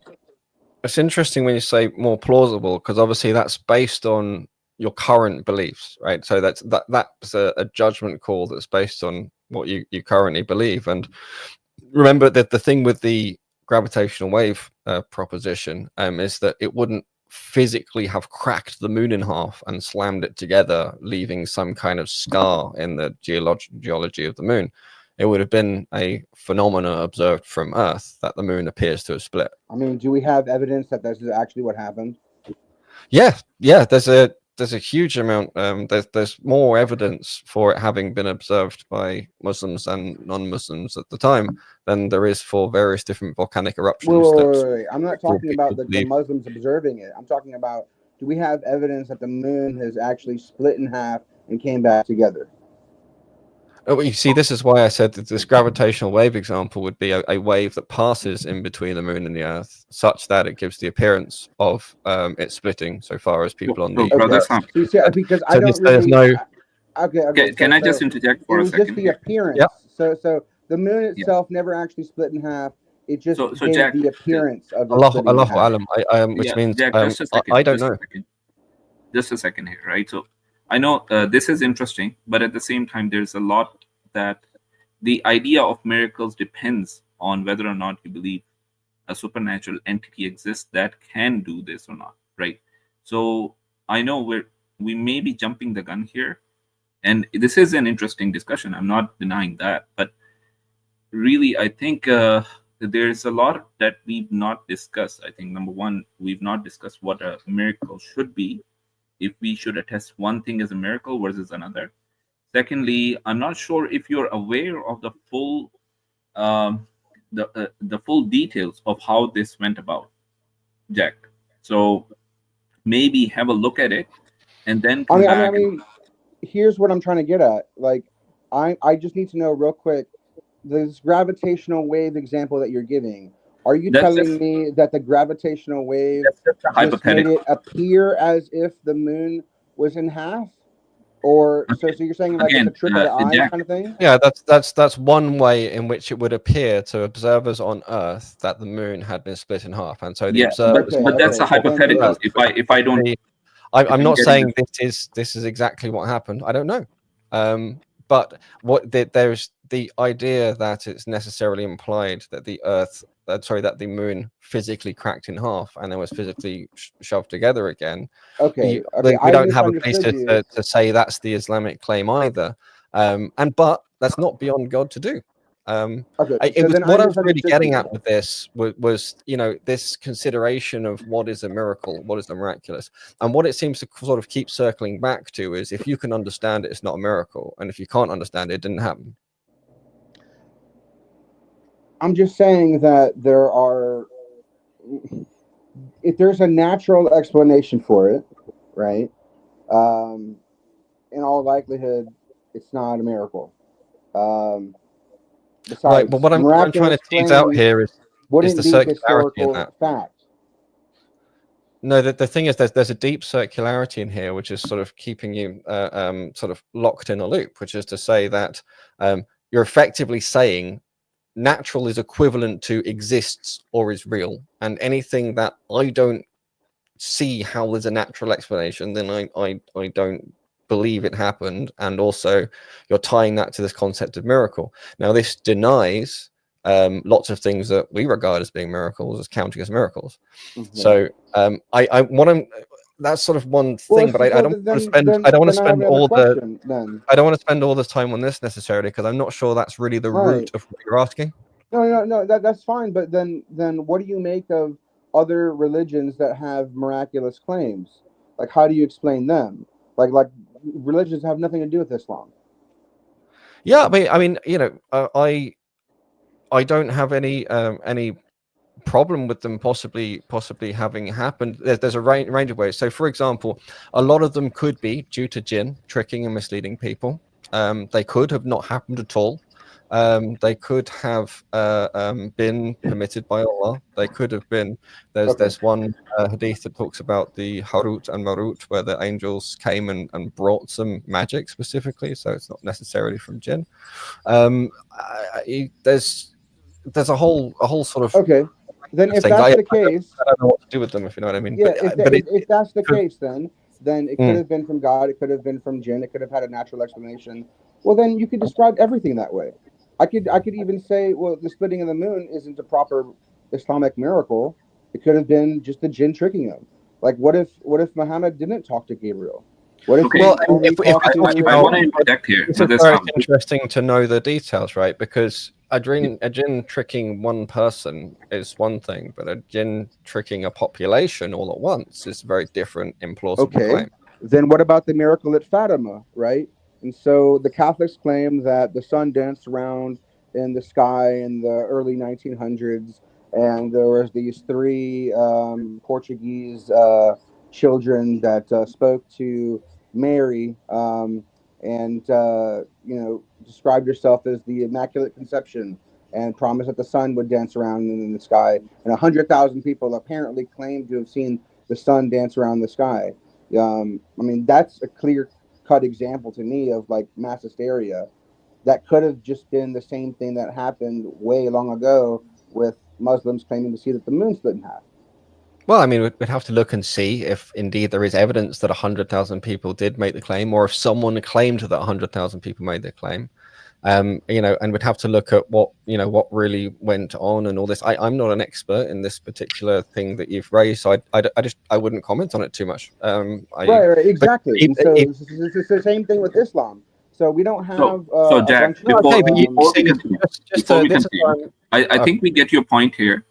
We do get your point, because we don't want to keep going in a circle here, right? That's what I was going to go somewhere else that's not in a circle. This is important. Okay, that's fine. We can change it. It's fine. It's I don't see any. And we can come back to this. We can come back. Just let me segue before we. Yeah, let me do this. Okay, so there's this thing about the reasons I came to believe in Allah, to believe in God, to believe in His books and His messengers, wasn't because I saw evidence of miracles, and enough miracles made me think, oh wow, there must be a God. So my belief isn't supported by the existence of miracles that are difficult to explain using the kind of natural phenomena that we tend to experience on a day-to-day basis. So maybe it's more interesting to explore these various reasons why I think God exists. And there's a range of things, for example, from plausibility arguments or inductive arguments, and then there's also then that sort of one route in inductively why it's reasonable. But the other route is very much to stay aligned with physics and how we come to believe things in the world of physics, which is to take a system of axioms and test how well it works internally and test how well it connects to reality. I don't know which one of those you find interesting, if either, but that might be something interesting. I mean, just give me, the reasons why you believe in a God, specifically, the God of the Quran. And I guess we could discuss that, Yeah, I mean, so, I mean, you're kind of asking me to compress a very, very long study into a very short. I mean, suppose I came to you, right, as a non-believer, and I was interested in why you believed, right? Like I had no clue about your religion. Like, what would you tell me? Like, short why? Sure. I should and believe, that's exactly right? That's not even a hypothetical. That's what's just happened. And the first thing I would say is to make it absolutely clear that the next things that come out of my mouth do not encapsulate the reasons why I believe in God. I can only ever give you something that's a bite-sized chunk, and so it's never going to actually represent the reason. So as long as you're prepared for that, then you know that each bit I'm going to give you is a small piece of a puzzle, and I can't give you the whole thing at once. Yeah, I understand that. I understand. Yeah. Cool. So I mean, one of them is the let's say the argument from contingency. So I'll start from sort of the plausibility stuff. before I go to the axiomatic side of things. And that's certainly the way I looked at it. So, one would be, for example, the argument from contingency. Are you familiar with it, Jack? Sorry, I was muted. Is this the Kalam cosmological argument? Kind of. Got to be careful here, because what we generally hear in the West as the Kalam cosmological argument is actually William Lane Craig's cosmological argument, which is based on Kalam's. And actually, Imam al-Ghazali made important refutations and adaptations to the Kalam argument, which is really the one I'm using. So, but yeah, that ballpark. Okay. Yeah. Cool. So essentially, remember what I said before? I think I said it to you about, English words don't precisely map to Arabic words. So Kalam would have used the word sabab, according to Ghazali, did use the word sabab, which encapsulates both reason for and cause of in the same word, in the same kind of thing, which means it's not strictly temporal causal, and it's not strictly just this hierarchical dependency. It sort of encapsulates both concepts. So essentially everything sabab something, right? And that chain only has the possibility of either going on, well, that it's impossible for it to have come into existence if it goes on forever, or if it goes around and sort of connects back on itself in a loop, then that whole set of things together then becomes an independent thing. So whichever way you slice it, you need some sort of independent termination to the chain. Even if you want to propose that the universe is infinite, you would still then, that totality itself would be a non-contingent thing. So can I ask a question real quick? Because this is where I get lost. Why can't it just be a naturalistic thing, like inherent in physics, that brought upon existence itself? Like, this was always going to happen, and that's because, I don't know. Right. So if it's always going to happen, it's a necessary cause. Okay, so necessary means couldn't have been any other way. So if you say, do you see what I mean? Right. Yeah. So why can't that be it then? I haven't got there yet. Why can't everything just be like necessary? I don't understand. Well, I mean, if everything is necessary, then you don't have any free will at all. Do you believe that? Right. Yeah. Yeah. Exactly. That's why I don't believe in free will. Okay. But also it means things couldn't have been any other way. Do you believe that? Right. Yeah, I believe that too. Yeah. Okay. So that also means that you can't use any theories of physics or any of their maths without being, because all of them require this modal possibility of things could have been another way. Without that, you can't even construct the notion of doing an experiment. You can't construct the notion of symmetries. You can't put together quantum field theory. You can't put together basic Newtonian mechanics. Yeah, the entirety of physics. That doesn't make any sense to me. No. Sorry? Why? Because science points to determinism. So I don't see how. Sorry, science points to determinism. What? Did you say science points to determinism? Yeah. That's interesting. I mean, some would take that view. I wouldn't say it necessarily inexorably does, but it does certainly inductively point that way. But determinism is very different from everything being necessary in a chain. If you have a chain of... Because this is where maybe I'm just an ignorant person. I don't know. I just don't see why that's the case. I mean, I'm just asking you to explain that to me. Yeah, I mean, so something that could cause something else that could cause something else means that, something can happen that could cause one or the other thing to happen. I can toss a coin and the result could be a head or a tail, right? And so if I take that as my worldview and I stay consistent with it, then I need to view the world as being that one possibility or other could have happened. But if I take I the just view, think there's only one way of things happening. Like if you're gonna toss a coin, depending on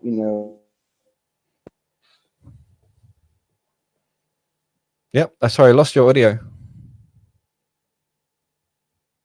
Jack, are you still there? Jack, Jack, are you there? You still there? Jack, we can't hear you. Oh, we Dang. lost. I think you might have lost connection. So I was going to wrap that one up anyway, because I think there's not much point doing the contingency argument if he's not that familiar with the terms and stuff. And really, that was sort of one thing of many. I wanted to go. Sorry about that. Oh, that's all right. Cool. I was just I was on my wrap phone. that Somebody one up called me, and then it dropped me.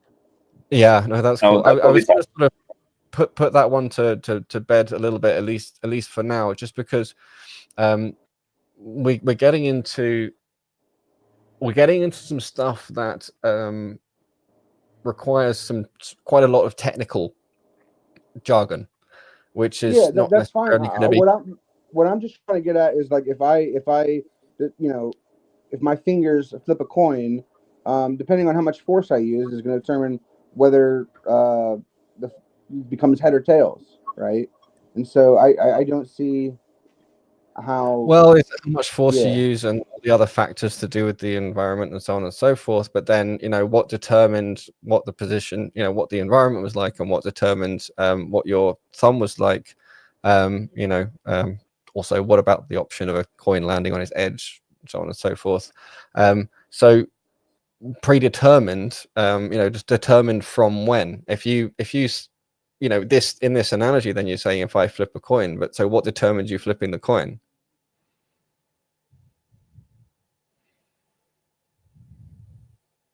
Hello? You there, Jack? Maybe you received a call again. Should I bring on the next guest? Yeah, we can do for now. Oh no, can you just give me some time to go pray, please? Sure. Talk for 5 minutes, and I'll be back, inshallah. Right, inshallah. Abu Shakir, you're backstage, but you still have not verified yourself, brother. So can you please turn on your camera, verify yourself, then you can turn it off. And confirm in the back chat if he's like atheist or Muslim. Okay, that's good. Abu Shakir, can you also confirm in the back chat if you are an atheist or a Muslim? Or an agnostic. Yeah, agnostic, atheist, potato. Actually, let's just bring him up. He can confirm, I think. Yeah, all right. Hi, Abu Shakir, you're on stage. It says atheist. Okay. Atheist, all right, good. Abu Shakir, you're on stage. Can you hear me?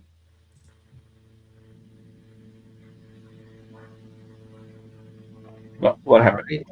He got disconnected, I think. I didn't do anything. He left on his own. Yeah. So, can Muslims with doubts join? I suppose, yeah. Oh, he's back. Okay, he's back. Abu Shakir, can you hear me?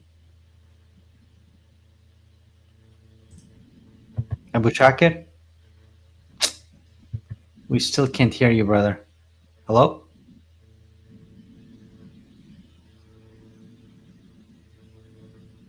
Abu Shakir, we cannot hear you.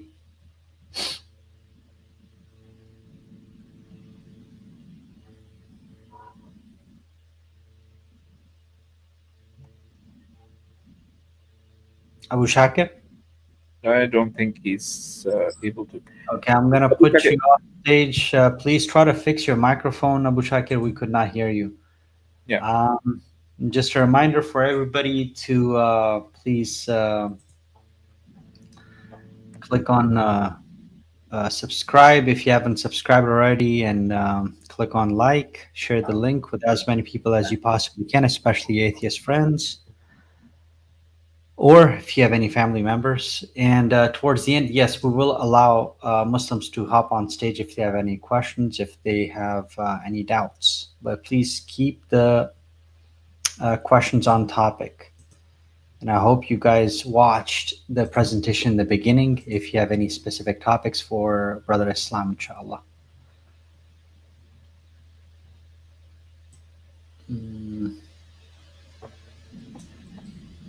All right.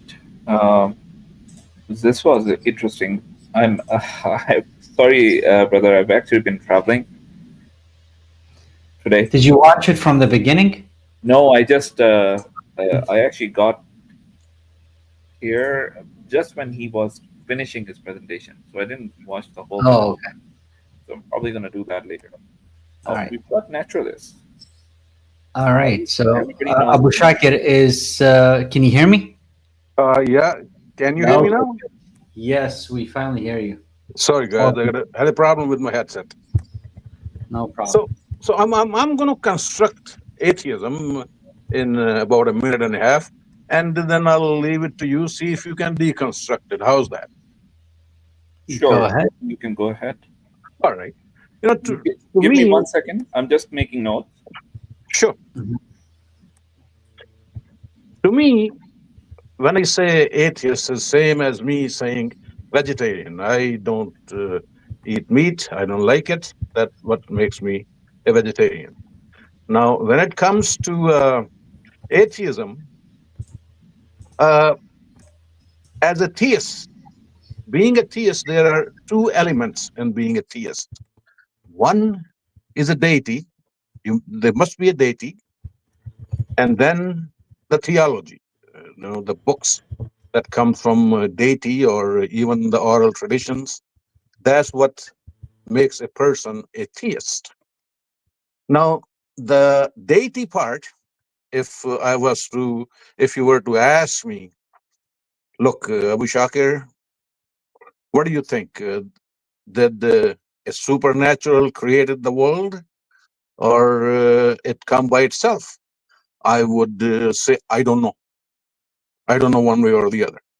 But if I had studied your theology, and I think it's pretty bad, it doesn't stand the test of reason and logic, then I am an atheist.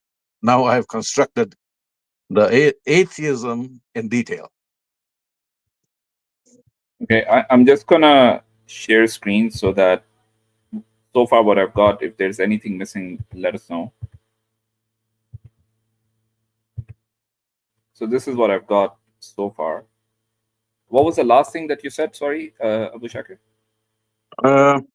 Well, yeah, the last thing is, if I had studied your theology, and I think it's a bad theology. It doesn't stand the test of reason, logic. When you say you specifically mean Islamic theology, right? Well, no, that stands for. I have looked into Christianity, Hinduism. The religion once I had was Sikhism. I used to be a Sikh.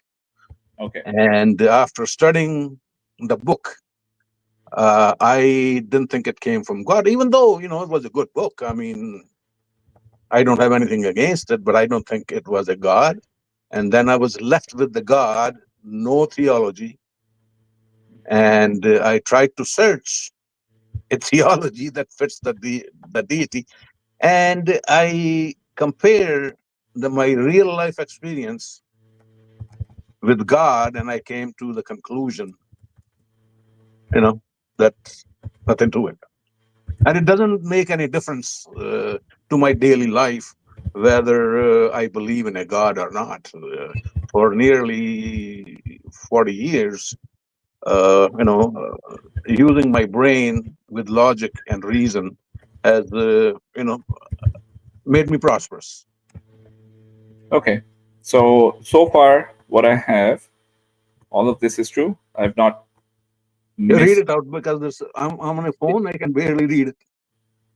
Okay. So I have that you used to be a Sikh. You said that atheism is the same as being a vegetarian. As an example. As an example. Right? You pointed out that there are two elements in being a theist, and then basically the two elements were that being a deity and the theology part. So as far as the deity is concerned, do you think the supernatural created the world, or was it created by itself? Your answer is you don't know, right? Yep. And on the theology part, you're saying that if you studied our theology or your theology, this is basically just pointing to whoever you're talking to, you would then let us know if our theology is wrong. Okay, so that's the way you deal with these discussions. So you don't You have got a it. position.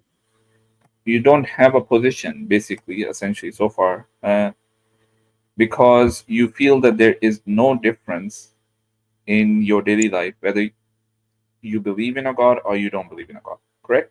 Yep. Okay.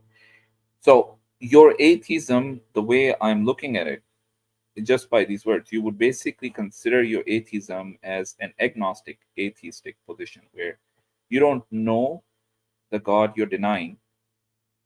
It would depend on whoever is going to come to you and say, this is what I believe in. You're going to say, I don't believe in what you believe in.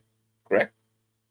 Yeah. At the same time, I must tell you, if there's somebody who's an agnostic, I am not interested in having any discussion with them. No, with the agnostic, I am not interested in having any discussion with him. His belief is to him, and my belief is to me. Okay. So for me, my question to you would be, if somebody comes and tells you that they believe in the God that exists and is the necessary existence. I'm sorry, necessary what? The necessary existence, the existence which cannot be denied. Well, Right? then they have to. Exist. It Yeah, must, by definition. Then I would look for what evidence you have. Okay, so that's what I'm trying to understand from you, right? You're not just saying that you're going to deny the God of everyone basically, just because they're saying we believe in a God. You're going to look for the properties or the attributes of that God before you make that denial, correct? Yes. Okay, that's good. Sorry, Brother Islam, assalamu alaikum. Wa alaikum salam wa rahmatullahi wa barakatuh. I see you made some notes. That helps me get up to speed. Yeah. I just decided that it would be easier if we put these notes together, so that we don't have to keep going back to on these discussions, right? So yeah, cool. Man is a genius. The man is a genius with the clipboard. Okay. So the question I posed to him, if God is a necessary existence, what is your argument against him? Right? That was the question that I posed to you, my friend. Sorry, just to be clear, does he follow the contingency argument and assent to the proposition No. that there must be a necessary existence? I didn't pose any argument to him. Okay. Right? I just said that my God, because he basically pointed out that if somebody comes to him and says that they are theists, then he basically said, then there must be two things that need to explain to me. What is the deity and what is the theology, right? When Beautiful. Deity, right? For him, for him, the question, does he think that the supernatural created the world or was it created by itself, right? He doesn't know, and he basically doesn't hold the position. On theology, Okay. he basically pointed out that he would have to study our theology. Basically, he'll ask some questions, and then he would let us know if our theology is wrong or right. I think they're excellent questions, and to be honest, I wouldn't necessarily go to the necessary existence yet on this basis, because this is much more open-minded. No, I was just asking him for a tester, right? Yeah, Makes sense. Yeah. The reason why he does not believe that in a God is in his daily life, he doesn't feel that adds to or subtracts from his daily life. Essentially, Interesting. So I just asked him that question of just to sort of see where he would stand on that and how this would play out, right? Because if I believe that my God exists, he is real, right? And that's the God I believe in, who's the necessary existence. Then are you saying that you're going to deny an existence that is by necessity existing? Well, see, this is what's interesting, is because his question was actually in his daily life. It doesn't add or subtract. So, I mean, in my daily life, the fact that Allah is a necessary existence from my worldview isn't actually the thing that impacts me in my daily life. It's his names and attributes. So, I mean, okay, As-Samad is one of those names and attributes, and so there's a sense in which it has implications that affect my daily life. But I think my best answer to your question, or to what sort of what he stated there, would be, you know, when I went from being atheist to believing in Allah, it made a huge difference to my daily life. But it made so functional difference to my cognition. It gave me a new apex of top down from which I could see how things were connected and related to each other. And so in many senses expanded my mind and allowed me to see connections and relationships between things that weren't apparent before. The actions of sincere prayer made me aware of internal sensory experiences that I was previously completely closed off to, that I just had no idea were there. And they obviously have a huge impact on my daily life now.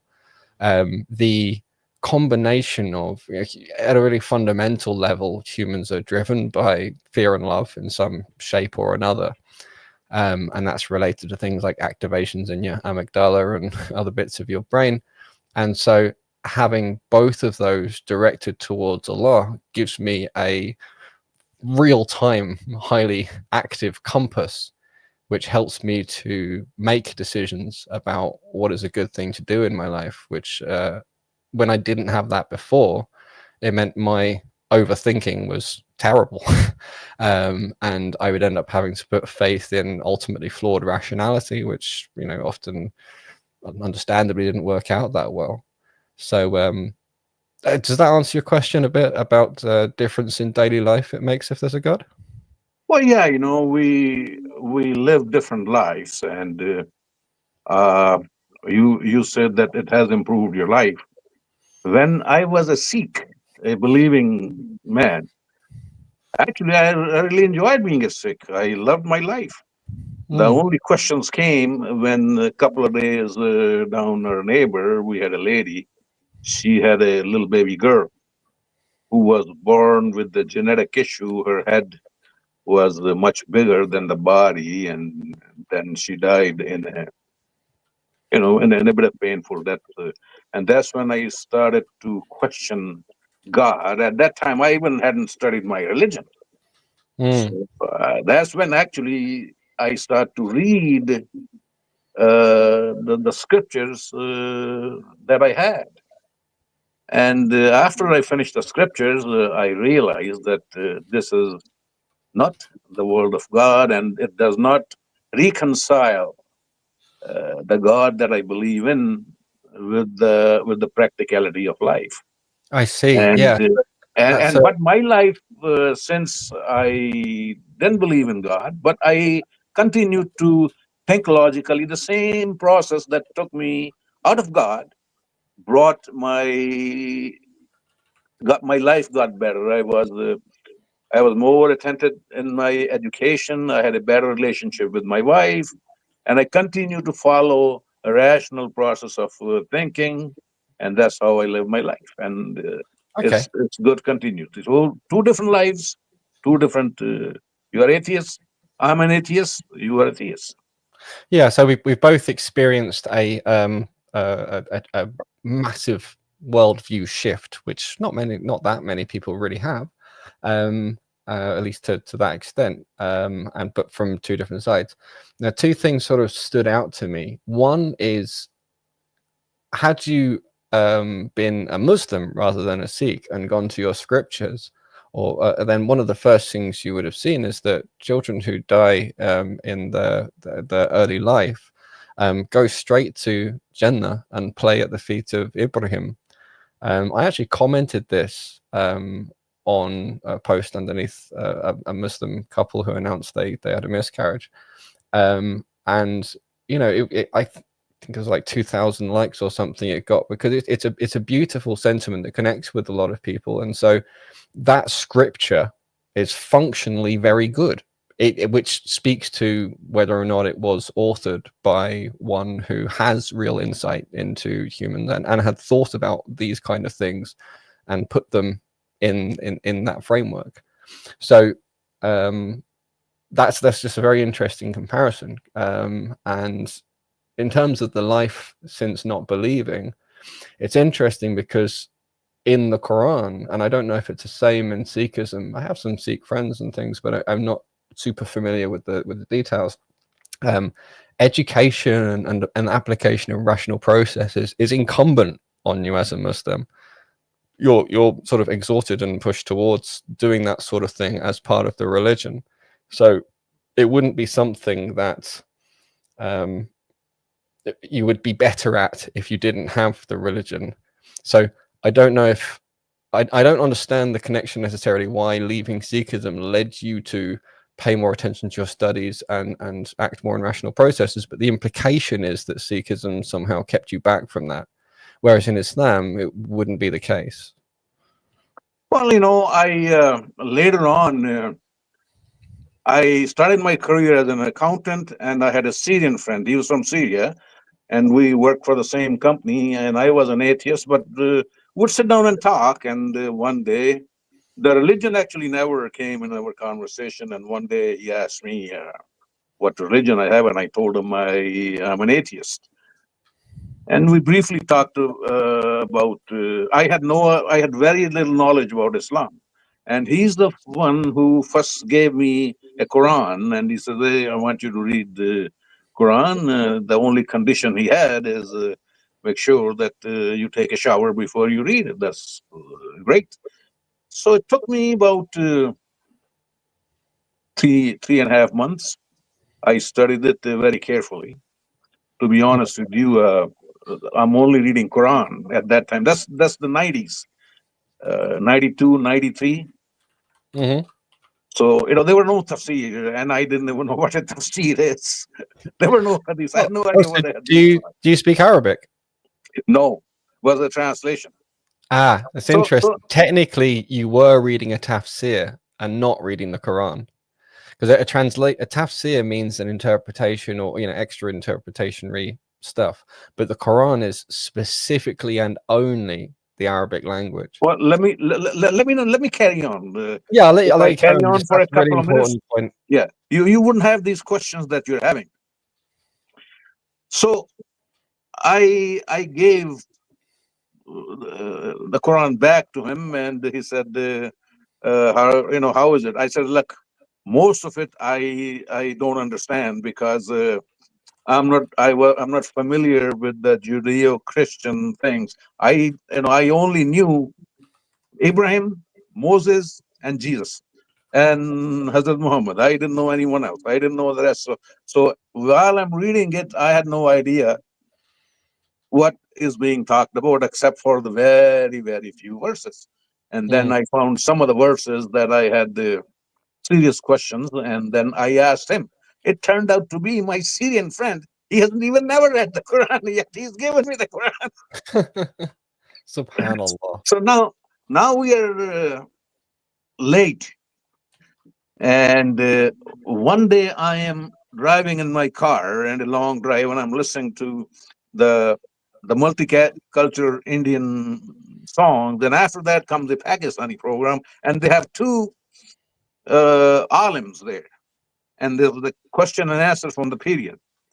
And one of the questions that a person asked, what do you have to say? He wanted to know the rulings on having a picture in your house.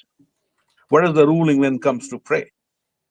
Now, the first here two alims. The first alim says that if you have a picture in your car and a dog in your house, your prayers will not be answered. And to be honest with you, I hope you don't mind, I start to laugh hysterically. I couldn't believe, and I said, no, that it can't be. It's just making a joke. And then I knew a person I didn't know at the time. He was Ahmadiyya, and I asked him the question. He said, no, that's not true. So I believed them. But then later on, found out that's true. So that's how I started to pay more attention to Islam and start reading it again. At that time, we had forums. YouTube wasn't there, but we had Islamic forums, and I went down there and started to learn more. I found out these are, so now I'm more knowledgeable about Islam than probably most Muslims. Okay, so so you've obviously made some serious attempts to get to an understanding, which is good.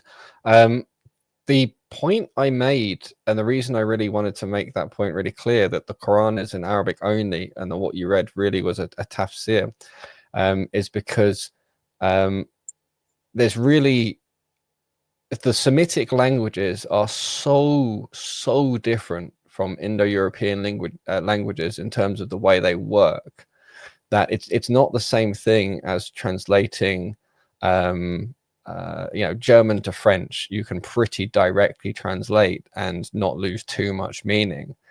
I'm sure you appreciate if you were to translate between Hindi and French, you would lose a lot more meaning in the same sort of sized paragraph. But even so, you can still get along to some degree. But with Hebrew, Aramaic, and Arabic, you really need you need to understand the framework of thought to not be misled about what it says. So, because it struck me that you said a lot of it didn't make sense to you, but you also referenced then, Ibrahim and a few prophets. So that means the bits that spoke about those stories wouldn't have got through to you, or made those stories made some sense, or you knew roughly what it's talking about. But a lot of the things in the Quran, I know that I personally read an English translation and sort of got one idea in my head of what it was saying. And then when I went to speak to the Muslims in my local prayer room and the elders and things like that, then it was explained that there was that I really misunderstood. But what was really interesting is it's very different to when I was in a Christian school, for example, or afterwards in a secular school talking to Christians, and the explanation then came from appealing to church fathers or other kind of people who had sort of tacked on stuff to make sense of what was written in there. Whereas these people, would go back to the Arabic language roots. They would go to the root words and their meaning, and then they would be able to show morphological derivations. They'd be able to show precisely why in the language itself this or that is a correct concept or a misapprehension. So I'm not sure if you were able to do that sort of process. Well, first of all, the country I came from was India, and 90% of the people there, among Muslims, they don't know Arabic. And I'm not too sure if I want to go through to the process of investing a lot of time learning Arabic so I can read the Quran and know its real meaning. So no, actually, if you don't speak Arabic, you don't know what Quran means. No, I appreciate that, but I mean, so I don't speak Arabic. I speak some Arabic. I have a lot of familiarity with how it works theoretically, as in as a linguist might study it. But I'm not able to construct much in the way of Arabic sentences, except a few bits here and there. I'm working on it. So, and I just want to add one other thing, Brother Islam, here, because it feels like you're basing your experience of Islam on a very limited resource, essentially, because your friend may not have had the right information with him or the right knowledge with him to respond to the kind of questions you might have. Now, well, he said he hadn't read the Quran himself. Yes, exactly. So this is really what I would recommend is, if or maybe one of the ways we can move on is by understanding from you what you've understood about the message of Islam. If you can summarize it for us, right? Just so we can basically take this from there into some place which is meaningful. Yeah, I just wanted to quickly finish off what I was saying. The reason I was saying, you know, I don't speak Arabic, but I still feel I have a pretty good understanding of the things in the Quran is because, you know, there are other ways other than becoming fluent in Arabic to understand the Quran, but it involves quite a deep engagement with Muslims and Muslim community, and involves a lot of sort of bouncing your understanding off them, but not off lay people so much. They have to be people who, you know, really know the language and can explain these various things to you. So I'm not saying that you have to become fluent in classical Arabic before you can consume or understand the Quran. And the other really important thing is that we, you know, believe that guidance can come from guidance only is granted by Allah. So there's no real like mechanical process you can go through to enforce understanding. It's something you have to ask God for.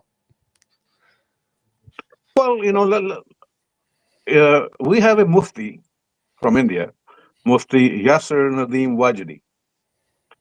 And a couple of years ago, he came on the YouTube channel. And the reason he came because he wanted to combat atheism online. So we don't like discussing other brothers who are doing their stream here. If you've had a conversation with No, Mufti I'm just telling you. I'm not going to discuss the conversation. Yeah.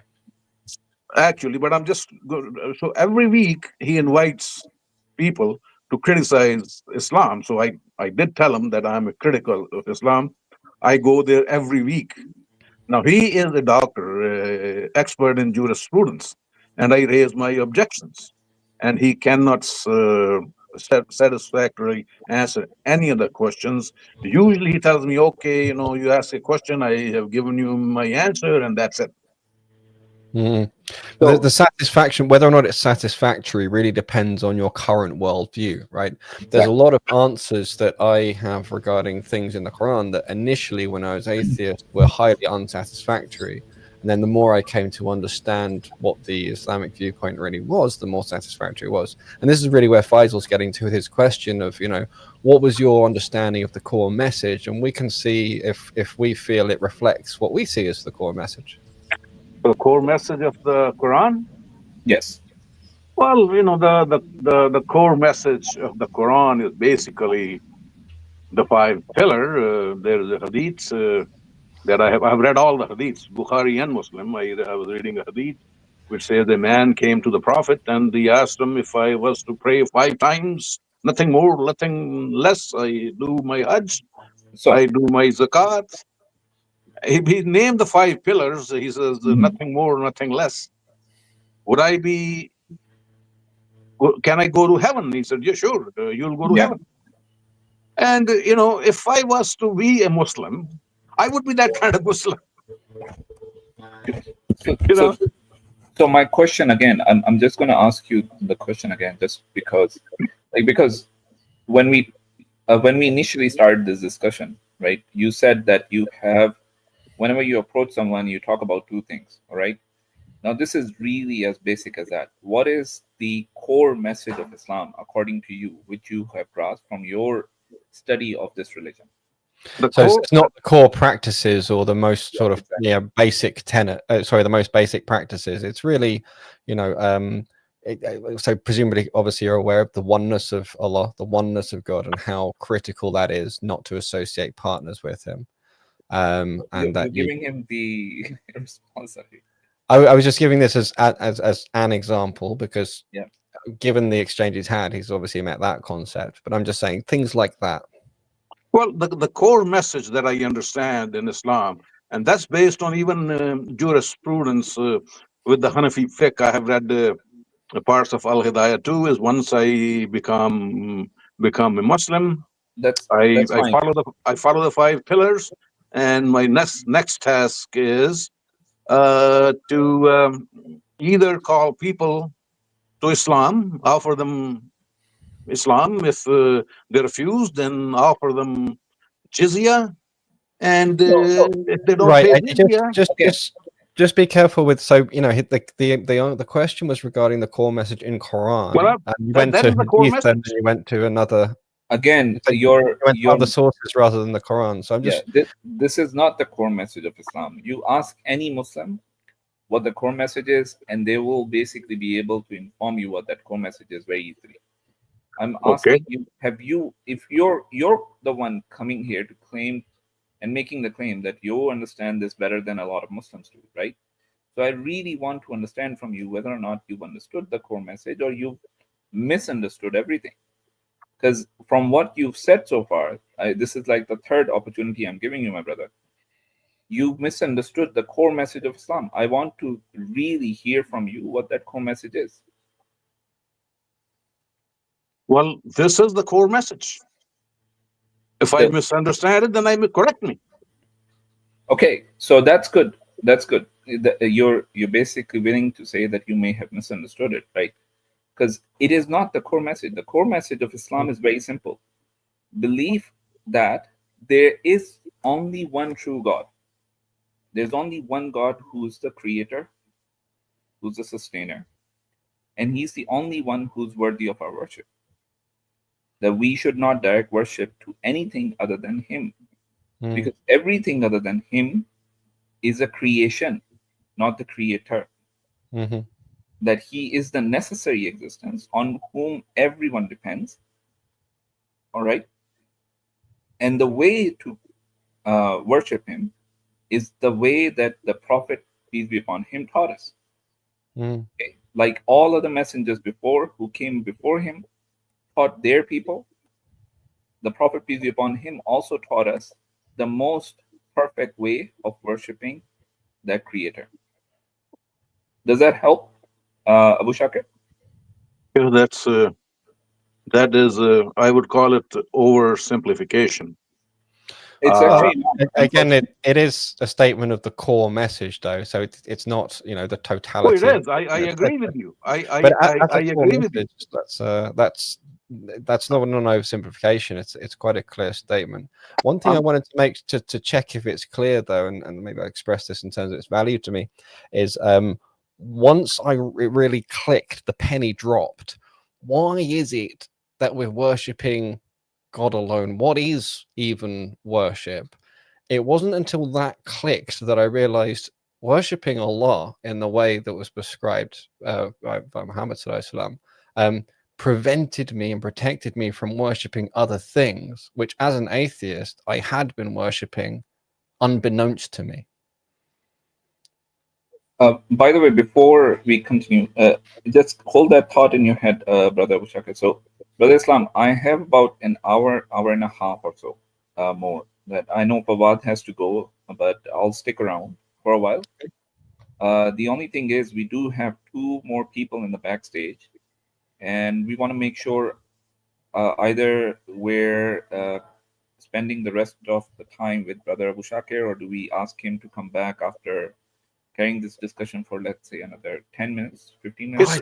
It's tough to know what the fair thing to do is. I really it's up like to you. That decision is all yours. Yeah, I mean, I like the discussion so far. I feel like there's so much scope for discussion. I don't know if do you think you're going to be likely to dial in again when we have our streams and so on? I will subscribe you, and then sure, I can come back.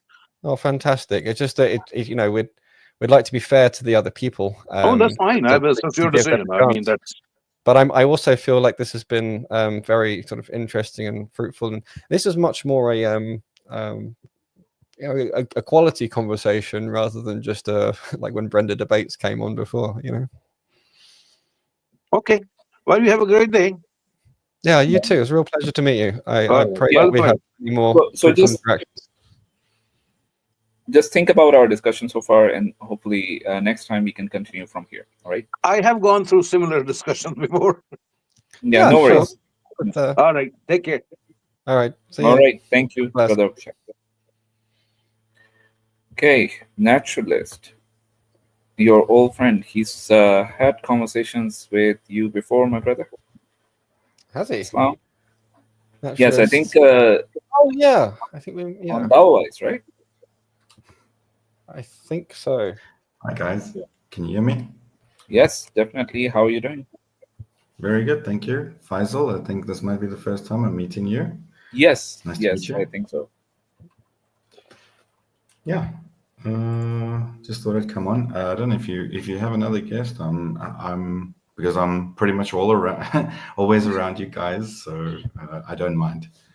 Sure. Waiting. There is one more guest, and I think he will be our last guest. But Dems, you will have to wait, and you do have to verify yourself. So I have not seen any verification from James yet.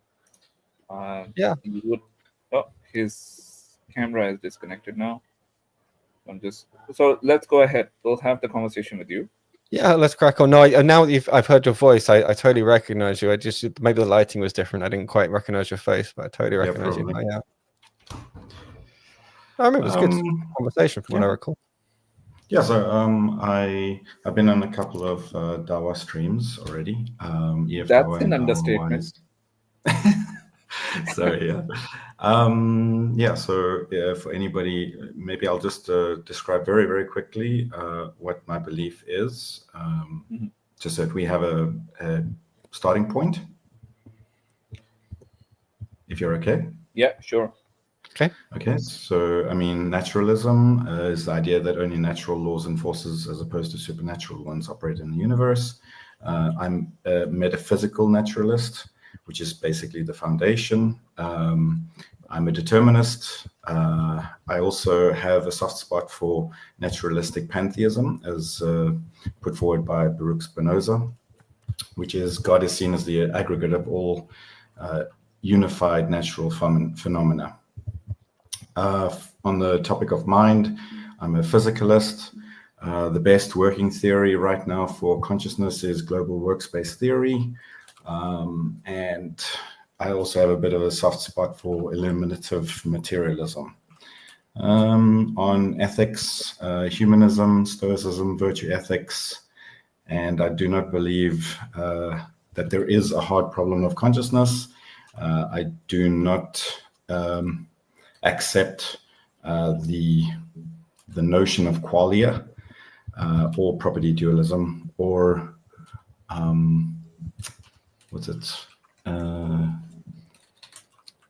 anyway, well, yeah, I mean, they kind of go together, right? If you reject qualia, then you can't really have dualism.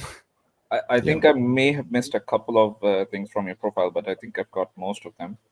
You did say determinism, that you believe in your heart determinism, right? I mean, my view on determinism is basically compatible with free will. I mean, what we experience as free will ultimately is deterministic. So, okay, and what was did you just? Oh, sorry, go on, Faisal. Sorry, I just want to make sure we have that, so the next time he comes, he doesn't have to reintroduce himself, right? So, what's the next thing that you said about yourself? Determinism, and then before the topic of mind, physicalist. Naturalistic pantheism, Baruch Spinoza.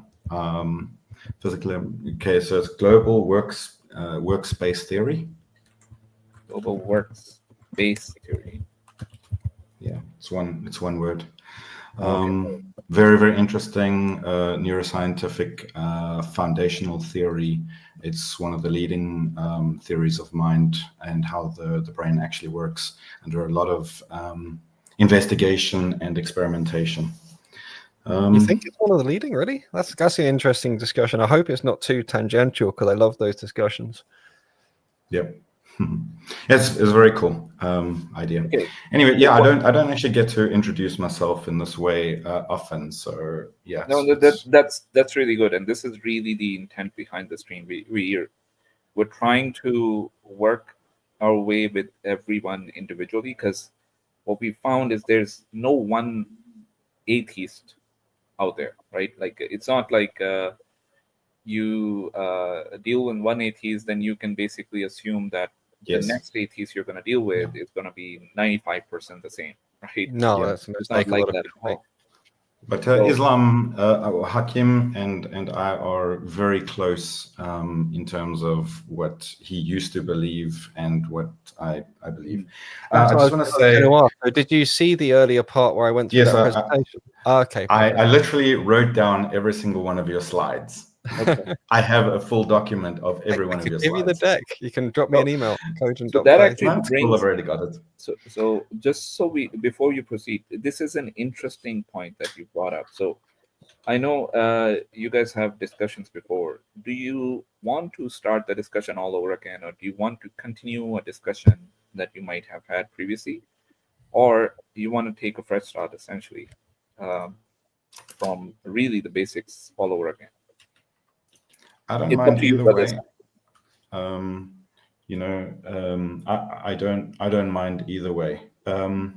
I just want to quickly just say that the humanist, not virtue ethics, is wrong. I am an advocate of virtue ethics and stoicism.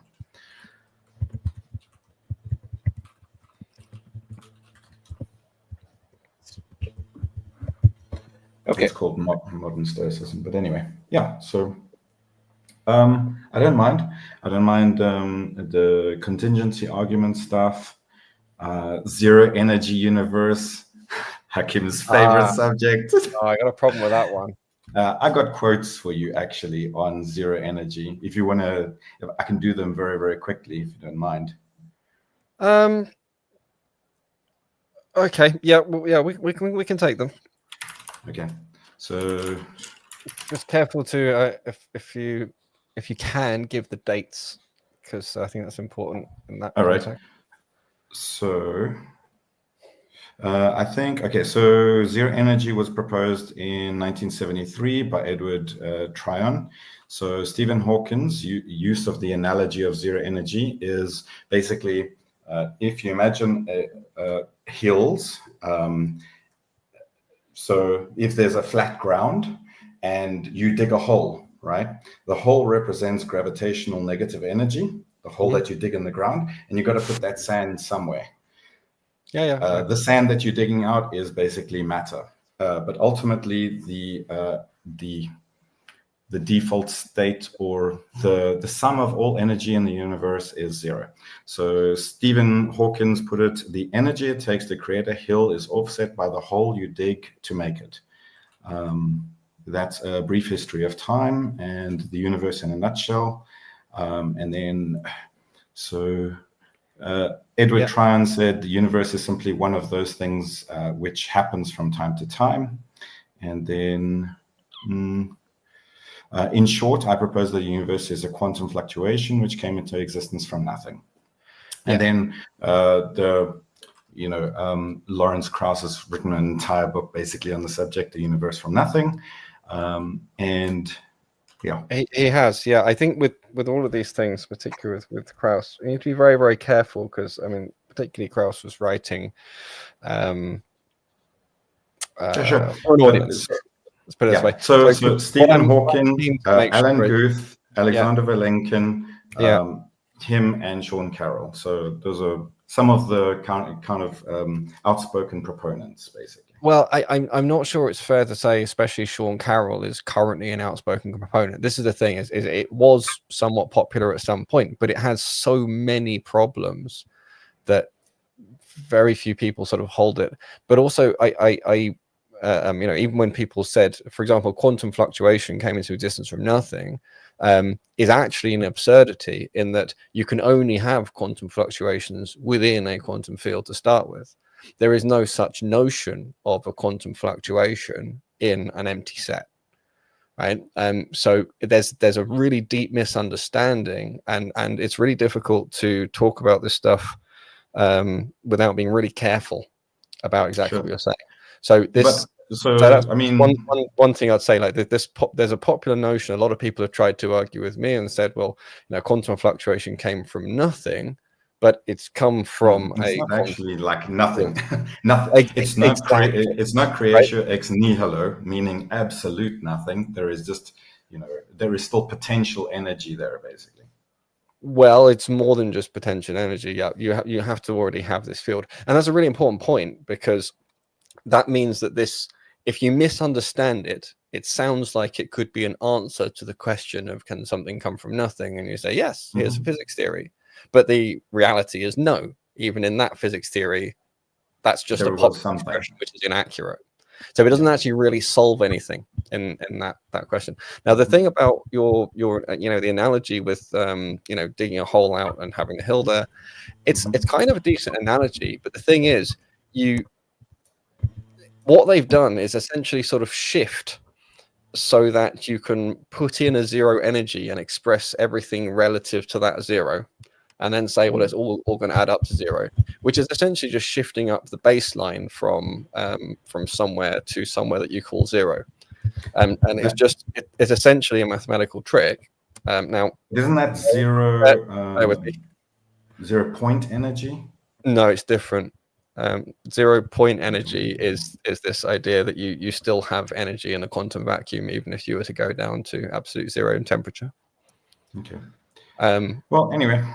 So I just wanted to say that this term energy, I don't know if you're familiar in quantum mechanics. You have to take the square integrable function. Have you heard that before? No. Okay, that's really important because these positives and negatives, when you square them, they all become positive. So that's kind of the trick. C'est le truc. Like that's how it works. Because what you do is you kind of move the baseline, and the fact is that you have like a hill here and a hole here, and they both are in some sense require some deviation, which is putting in some energy.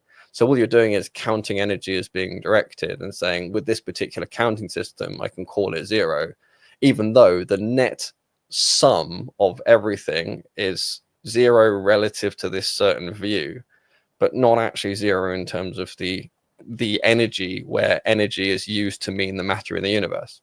Because quantum fields are defined in terms of differences, whereas a gravitational field is an absolute amount of energy. So this theory was really a sort of quantum principles first thing, and can we get gravity out of it? And it turns out basically you can't, because basically gravity is absolute and you can't do this shifting thing. Okay. Well, I don't want to speak to personally. Well, I cannot refute whether or not it is or is not possible. I defer, to people with far more expertise than myself. I would be interested if you can find someone who currently believes it, and I'm pretty sure they all currently believe it. I mean, Alexander Vilenkin, Alan Guth, they all currently believe it. No, I mean, and believing Stephen it, Hawkins, until he passed away, he believed it. So but believing it believing it possible or plausible is, or even mathematically possible, is different from believing whether it's actually the most plausible theory, or is that the one they teach in their classes as being true. So that's sort of what I meant in terms of hold it. Like, a lot of theoretical physicists. I can't speak to what they believe. Like, what I mean is, the internal beliefs that they have. All I'm saying is that from what I can see, all of the recordings or all the videos, interviews that I've seen, that is something that they're putting forward. But I don't want to use all of my time on this, if you don't mind. Yeah, no, I appreciate that. I just wanted to make sure it's not a topic that I just wanted to point to you. I don't think that they were hacks.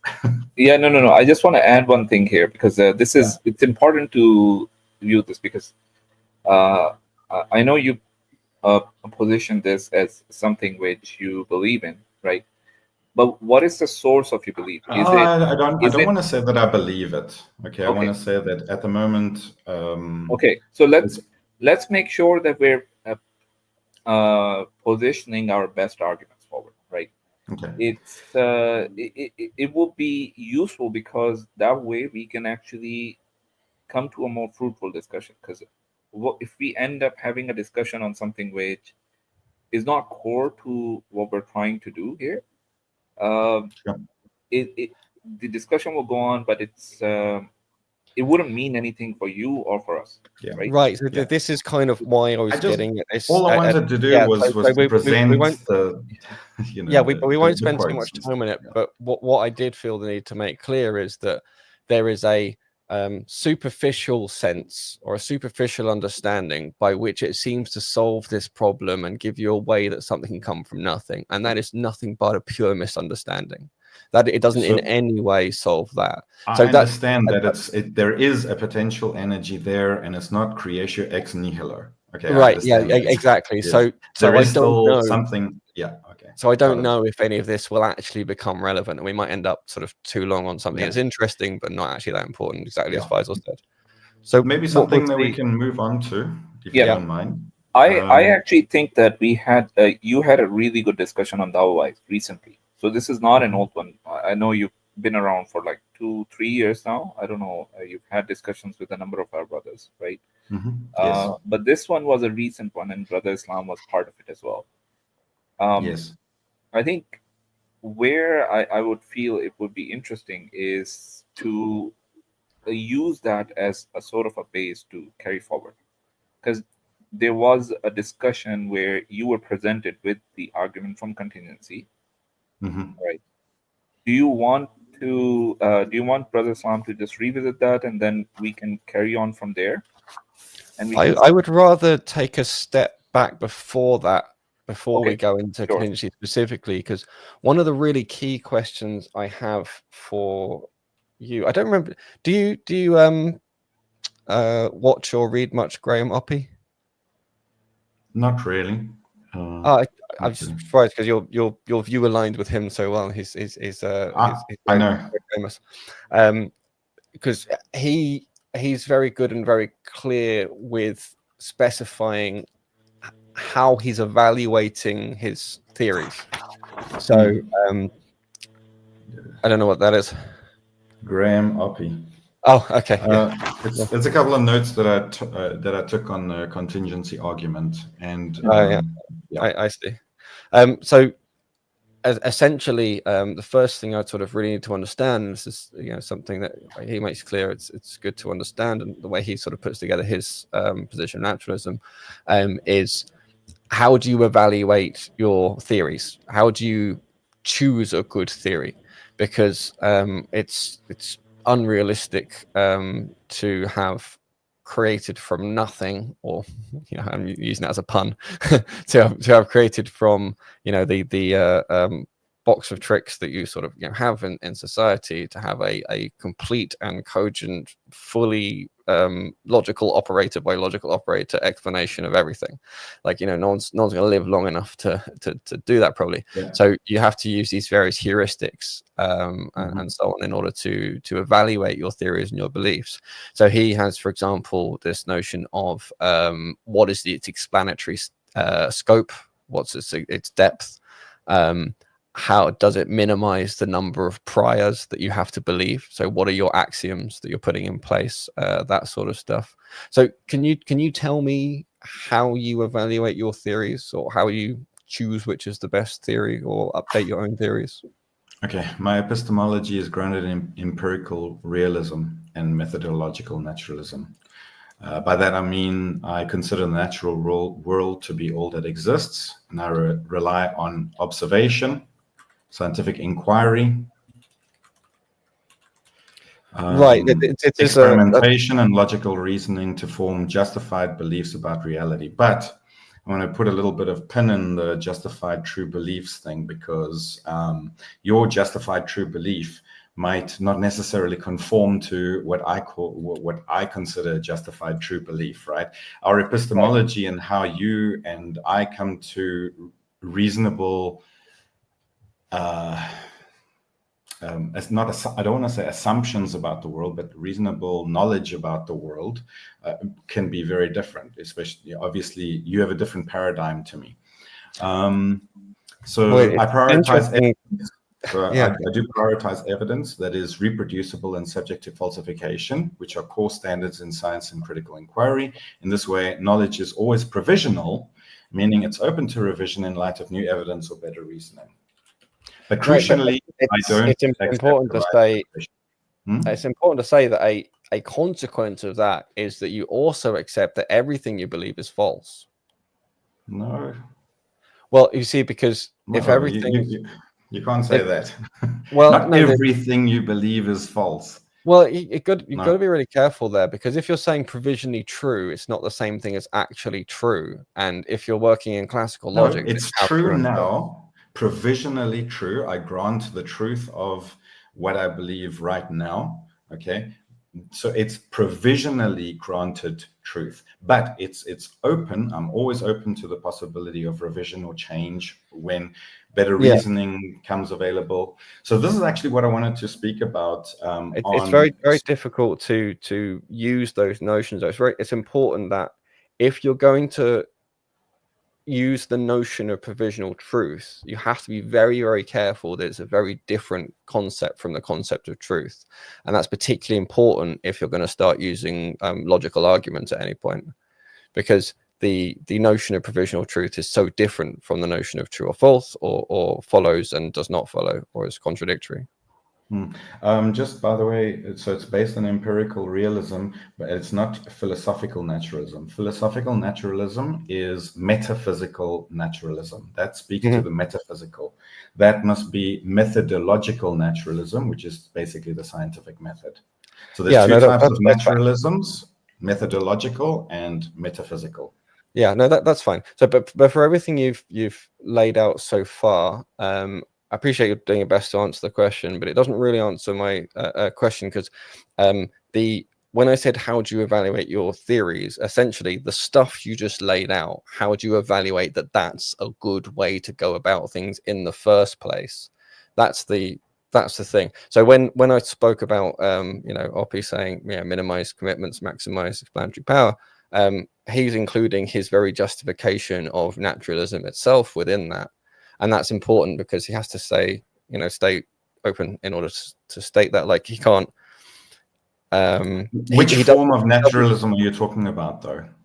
Which form of naturalism he takes? I mean, no. You said he takes into account his naturalism, but which form are you talking about? Metaphysical or methodological naturalism? Because that's both. The scientific method, or he holds to He certainly holds metaphysical naturalism, but I think he's not so committed to this methodological naturalism. But he is committed to cause and effect. But he also believes that there is, and unless I've misunderstood him, that there are pathways to true or apparently true statements other than through the scientific method. Sure, I'm also open to that. That's what empirical realism is. Yeah, I mean, not everyone necessarily fits in clean categories. Usually, the categories are used to sort of pinpoint where you are as an individual. So, but the thing is, so this is kind of what I was asking. So you've framework that's based on. So you're cutting out there. I don't know if it's just me. Oh, what? Sorry. You were just cutting out there. I don't know if it. Yeah, it's okay now. I think try speaking again, Brother Islam. Oh, is this okay now? Yeah. When you were leaning back, that's when. Leaning back. Yeah. Oh, yeah. Maybe waving hands takes up too many bits. Yeah. So essentially, you've put together a viewpoint based on a whole load of pieces, and you see them as fitting together, and you see that as a good approach to take. And the question I was really putting forward to you was, how do you evaluate that's a good foundation versus other foundations? How do you compare them and therefore figure out which is a better foundation, which is different from how do you believe things once you've taken that as your foundation? How have I evaluated that my position is the best position for me to take? Is that what you're asking? Want to steel man your position? Essentially, yeah. Close enough. It's how do you evaluate this compared to what it could have otherwise been? Let's say someone comes and they have a very similar position to yours, but maybe they have a different foundation in terms of pick something, determinism. Because if you've taken determinism as part of your prior that you reason from, then if somebody comes and proposes, you know what, I have a position that's very similar to yours, but lacks determinism, how do you then go about the process of seeing which of those would be a better foundation? And this is very different from the question of how do you, given your foundation, go forward and attain what appears to be true given that foundation, which is the answer you gave before. Okay, the first thing that came into my mind was that which conforms to reality. I don't know if that's the correct or the, you know, that was just the first thing that came into my mind. How would I evaluate it? I have to do it on a case-by-case basis. So if I'm a determinist and you say, well, I believe that there is free will, okay, well, let's evaluate those two positions. You know, what do you mean by free will? Okay, well, that the soul can override the natural world. Well, let's see about that. Okay, there's a problem here's here. A very, very important, yeah. So so you know, we both would hold the truth conforms to or comports to reality. We might be more precise and say one aligns with reality better or something. But this, so but we'll none have of to define what we mean by reality. Well, no, quite apart from that, and yes, it's related. Is if you have your foundation, and according to your foundation, it appears to comport to or conform to reality or not, and somebody else has another foundation. Let's say someone's a dualist, and you're not a dualist, and so it doesn't seem to comport to reality very well for you, but it does to them, or vice versa. Then the question sort of comes back to, okay, which of our evaluative systems are better or more appropriate? Is it that your system is just not able to encompass or see something that is actually true and ends up falsely rejecting it? Or is it that yours is stronger and is able to not be misled, where his is? So this is what I'm really trying to get at, is not, you know, the answer on a case-by-case basis is telling, but problematic, because the question I'm trying to ask is about how you evaluate your foundations.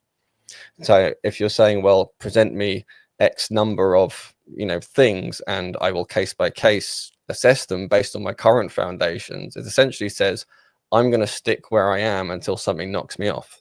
And you don't live a long enough life to do that, or use that as a heuristic method. Brother Son, can I just add an example here? Maybe that might help clear this up, Naturalist. Okay, let's hope it is a good example, though. I hope so. I trust you. And shoot me down if it's. I think I understand, but you can go ahead. Okay, no, go ahead then. If you've got it, then go for it. Go ahead. Okay, so for me, for example, right, the idea is that if a position was given to me that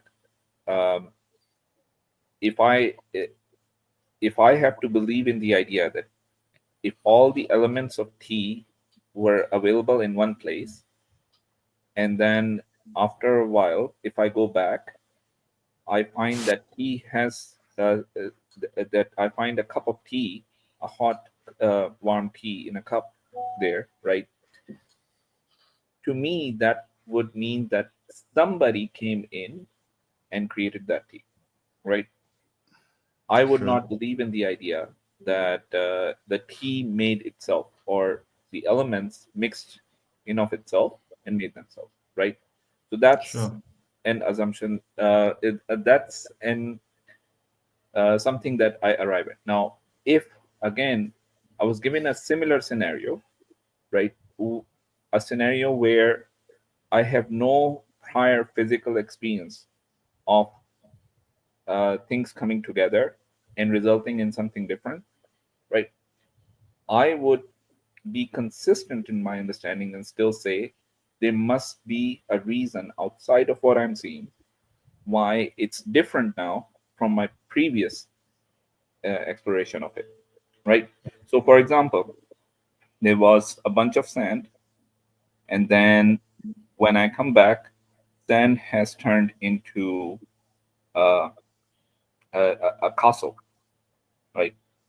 A glass castle, let's say. So I must have an explanation which is consistent with this. Now, if I have to change that explanation into something different, what is that which will change this process of thinking into something different from the current process? Essentially, that's where we're getting at. It has some value as an example, but I'm worried that it's too close to a well-worn tread that we don't want to fall into by accident. So I'll answer both of them the best that I can. Faisal, it sounds like with the tea and the castle example, that's more like a causal relationship to me. Like what caused the tea to be there when it wasn't there before? What caused so that's the best that I can do with that example. It sounds like a causal relationship and what caused the tea to be there. My original answer to Hakim's, can I call you Hakim if you don't mind? Yeah, Islam, Okay. Hakim.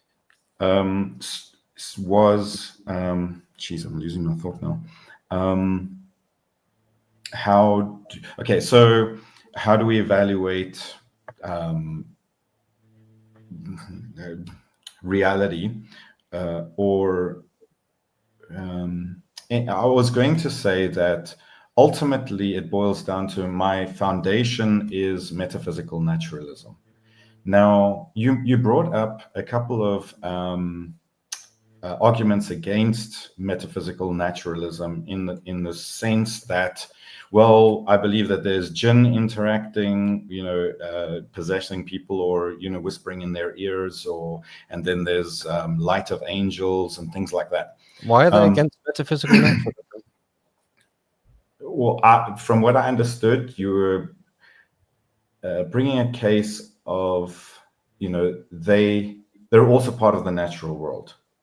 Right. Would you say that they're also part of the natural world? Yeah. So this is quite interesting because normally people in the West might say that angels and jinns are a classic example of something supernatural. So I'm not going to say that. I'm not going to say that. Yeah. No, I know you're not. But it does make an important or interesting point in that everything, naturalism can be defined and used such that by definition it includes all that exists, right? Mm-hmm. In which case you're essentially just saying I believe in things that exist so long as it's proved they exist, and I don't believe they exist if it hasn't been proven they exist. Okay. Right. I will try which to makes it different from reclassify that though. Okay. Anything that is claimed to interact with the natural world falls under the purview of metaphysical naturalism. Anything. So if you have a claim that angels interact with this world and they are light, or they're made of light, or jinn interact with this world somehow, that automatically falls under the purview of testable, experiential, observational, experimentational, metaphysical naturalism. Oh, be very careful there. Let's walk through those slowly. In particular, this element of testable, which depends on your definition of testable. We would expect some kind of sense data of some sort, but that's not necessarily. That's one area, sense data, right? Yes, but remember your definition of. But it's not only about sense data. Right. Yeah.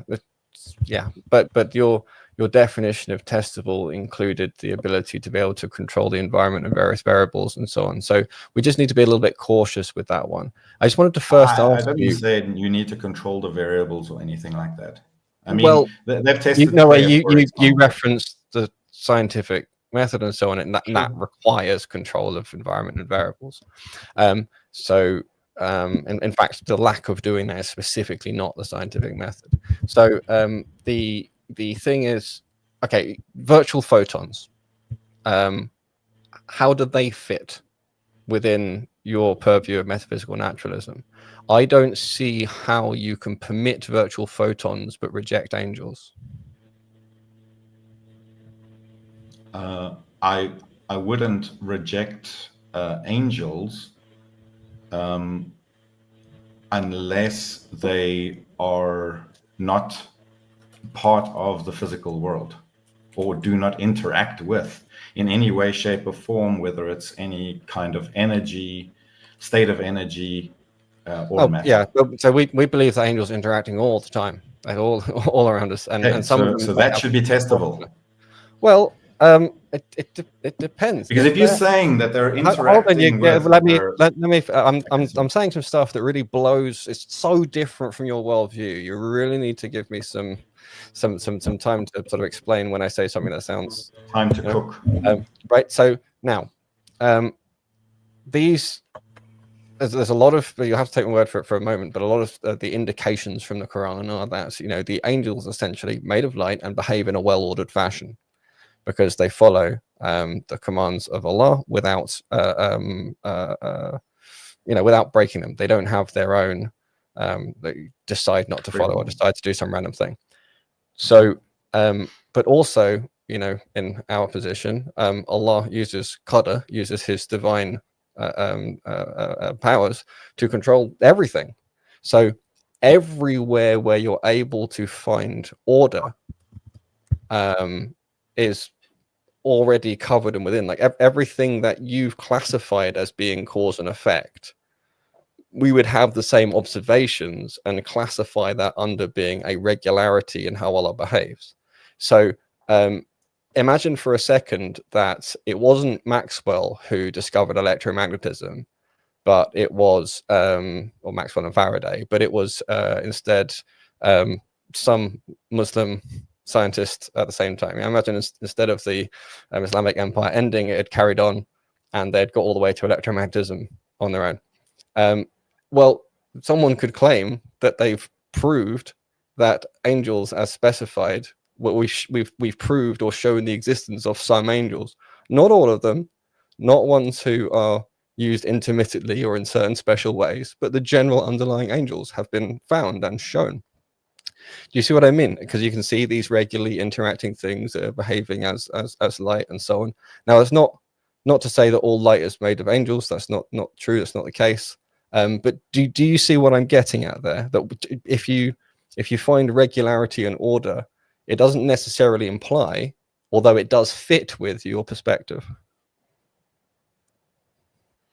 You'll just have to say that briefly one more time about the angels. Okay, so a Muslim scientist discovers light and claims light to be angels. Is that what you're saying? Well, no. So the Muslims believe that there is light and that angels are made from light, but that does not imply that all light is angels.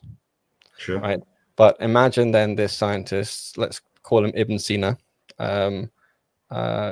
just believes that he's found evidence of the ordered, regular actions or activities that Allah gets the angels to perform. Is this a real person? Ibn Sina is a real person, but he did a load of amazing stuff in maths, physics, optics, all sorts of stuff. He also came up with the concept of... So is this a hypothetical? But he didn't come up with electromagnetism. So this is hypothetical. What I'm sort of getting at is first to the post, getting to sort of say what's been found isn't a great basis for deciding whether or not something's true. And the order or regularity in something which is required in order to say that I've reliably detected it doesn't actually prove one proposition or one position from another. No, it doesn't. But I mean, if you're making a claim, that claim, in my worldview, should be testable to some degree, whether it's sensory data, whether it's in a lab, whether it's reproducible. I mean, take, for example, the massive article that was written about how old the universe was. I counted about 40 scientists in that paper when they calculated that the universe was 13.77 billion years. That was just one paper that I saw. About 40 scientists. And shoot, now I've totally forgotten my train of thought. I'm not sure why you went there. We were on a more interesting train before, unless you were going to something really cool. But it basically what I was trying to get at, maybe the point isn't landing so well. So the thing is, you see saying it's angels as being some brand new claim that you need to then additionally prove. That's what I wanted to say. But my point was saying that if they were the first guys to discover it and they call this some subset of angel activity, then it's not actually an additional claim at that point. It's just part of the definition of the thing they're finding. And what I'm getting at there is that if two theories both have a reason to posit that there's the regularity that you see and made of the thing that you see something made of, then you haven't actually differentiated the two theories.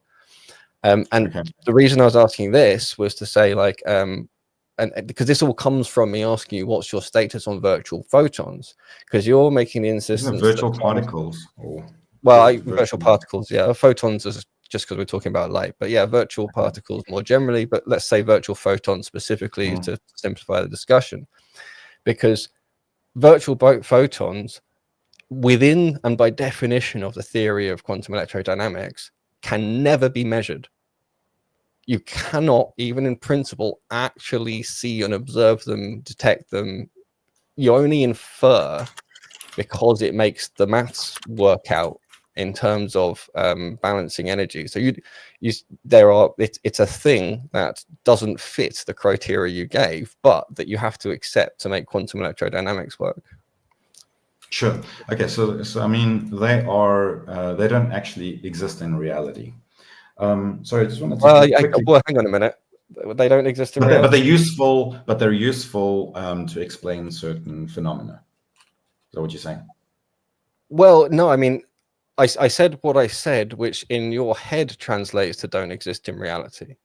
But my point is virtual photons don't exist in reality. No, well, they're just a construct, right? If your definition of exist in reality is that you can directly observe them, then they don't satisfy that criteria. But if your requirement, they do have a very real role in terms of energy balance, and should they not exist, the theory falls apart. There's no energy balance, energy conservation fails. You don't get the various corrections that in the theory explain the observations we have. So there's something that is a required part of the theory. Their same status, if you like, mathematically and in terms of energy balance as an observable photon or an observable electron. They just cannot be directly measured. Similar to how, like, if someone were to make if I give just another analogy, if someone were to claim that something is not real unless it has a precise energy and momentum at the same time, a precise precision and momentum at the same time, then the whatever you claim about quantum particles that are small enough that they don't satisfy that would by definition be an unreal thing, and they would always be able to posit some probabilistic kind of model that deals with elements that do have precise positions, momentums, and add all those up. And those theories were proposed, and the reason they're rejected is because they're mathematically more complicated. There's not a good reason to put those extra suppositions in order to preserve those prior notions of what a real thing was. So I think virtual photons is a really interesting thing for you to look into and try and think how it really fits in your worldview. Yeah, I mean, if it doesn't comport to reality, and they're just abstract things, then that's all that they're useful for. I think there's a lot of abstract notions, and well, then they're part of the natural world. Then I consider them part of naturalism. Right. So we've got something that's part of the natural world, but also is not detectable. Okay. Or there's a sense in which they're in. The thing I'm getting at is there's a sense. Virtual photons are different to virtual particles because virtual particles have been detected. No. Virtual photons are an example of virtual particles, and virtual particles. See, this is where you need to be really careful what detected means, and this is why I'm pressing this point. And I think it's important for you to, especially if you're going to use things like the zero energy universe or something, is to really get into stuff. And I think you'll like it. Is being able to show that there must have been virtual particles is very different from being able to actually detect and absorb a virtual particle in a virtual particle detector. Okay, I was talking about neutrinos. Sorry. Oh, okay. Yeah, and that's something else entirely. But the reason I'm making this point and laboring it so much is it's really critical because angels are a part of a theory which comports to reality very well in terms of what within that theory we're supposed to be able to measure and detect. One of the issues of comparing the theories is they're not equivalent in terms of the domain, because the theory of Islam includes much more in its scope than a theory of quantum electrodynamics.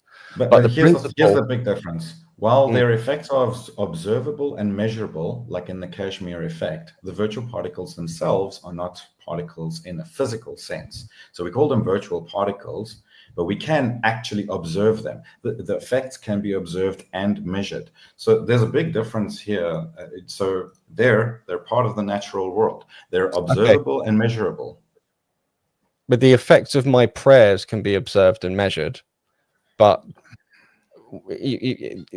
so it depends on what theory you're taking as to so prayer has been investigated, and there is no evidence to suggest that prayers have any benefit outside of yourself. Within yourself, yes, they have psychological, and they bring you peace, and they have psychological effects on the brain. Right, sure. But in reality, when they did experiments on people with heart conditions in a hospital, there was no better recovery rate for patients who had been preyed on and who hadn't. Therefore, I do not accept the claim that. Hang on a minute. Let's just quickly cover that one and then pull it back. It's interesting you say that, because that matches the expected observation under the Islamic theory. So again, we break even, because you wouldn't be able to. I mean, first of all, they would have to have all been Muslim prayers and so on. But you fundamentally, in the theory, you cannot know if a prayer is going to be answered, and Allah often chooses to answer with something that's better than what you asked for, and often is some benefit in the afterlife. So it hasn't that thing about prayers don't work externally. It's a classic example of a sort of a projection of what the outsider thinks would be a valid test, but from within the theory isn't actually a valid test. And go back to the go on. So just on the prayer thing, if prayer has no detectable benefit other than giving you a good feeling and the potential for something better in the afterlife, for me, it's indistinguishable from something that doesn't exist in reality. So as much as I used to pray and believe that my prayers were heard and were useful or were being heard by some greater power, I don't believe that it's for me, there's no evidence for me to suggest that there's any benefit to me in this life. If there is a benefit in the afterlife, I mean, afterlife is obviously something else that needs to be investigated completely separately or determined. Right, but the question is again this detectable by what standard? So if you can't validate it according to a method that you've decided you want to rely on, which is this math statistical analysis, that means it's unable to satisfy that particular test, which is not the same as a claim that it's not detectable. The reason I went to the internal values, if you like, is that some of them, is that is potentially more detectable, but for the individual. Now, the fact that I can't get lots of other people to validate that doesn't make a huge difference in this context, and I wouldn't expect it to be something other people would validate. I have, for example, prayed for guidance and then found myself in a state which aligns with being guided. Now I know there are naturalistic explanations for these kinds of things, which I but the thing is, and here's the critical difference, there is no contest between them. It's simply the naturalistic version of things is to do with more detailed description of how Allah's choosing to do what He's doing, and this is one of the key things. And they're not mutually exclusive, so and it doesn't. I've got no problem with people praying. This view. I've got no problem with people praying. For me, it has benefits to you if you feel like. But it's not about problem with or benefits to you. I got no problem with people praying, and we know that it has a psychological benefit for you.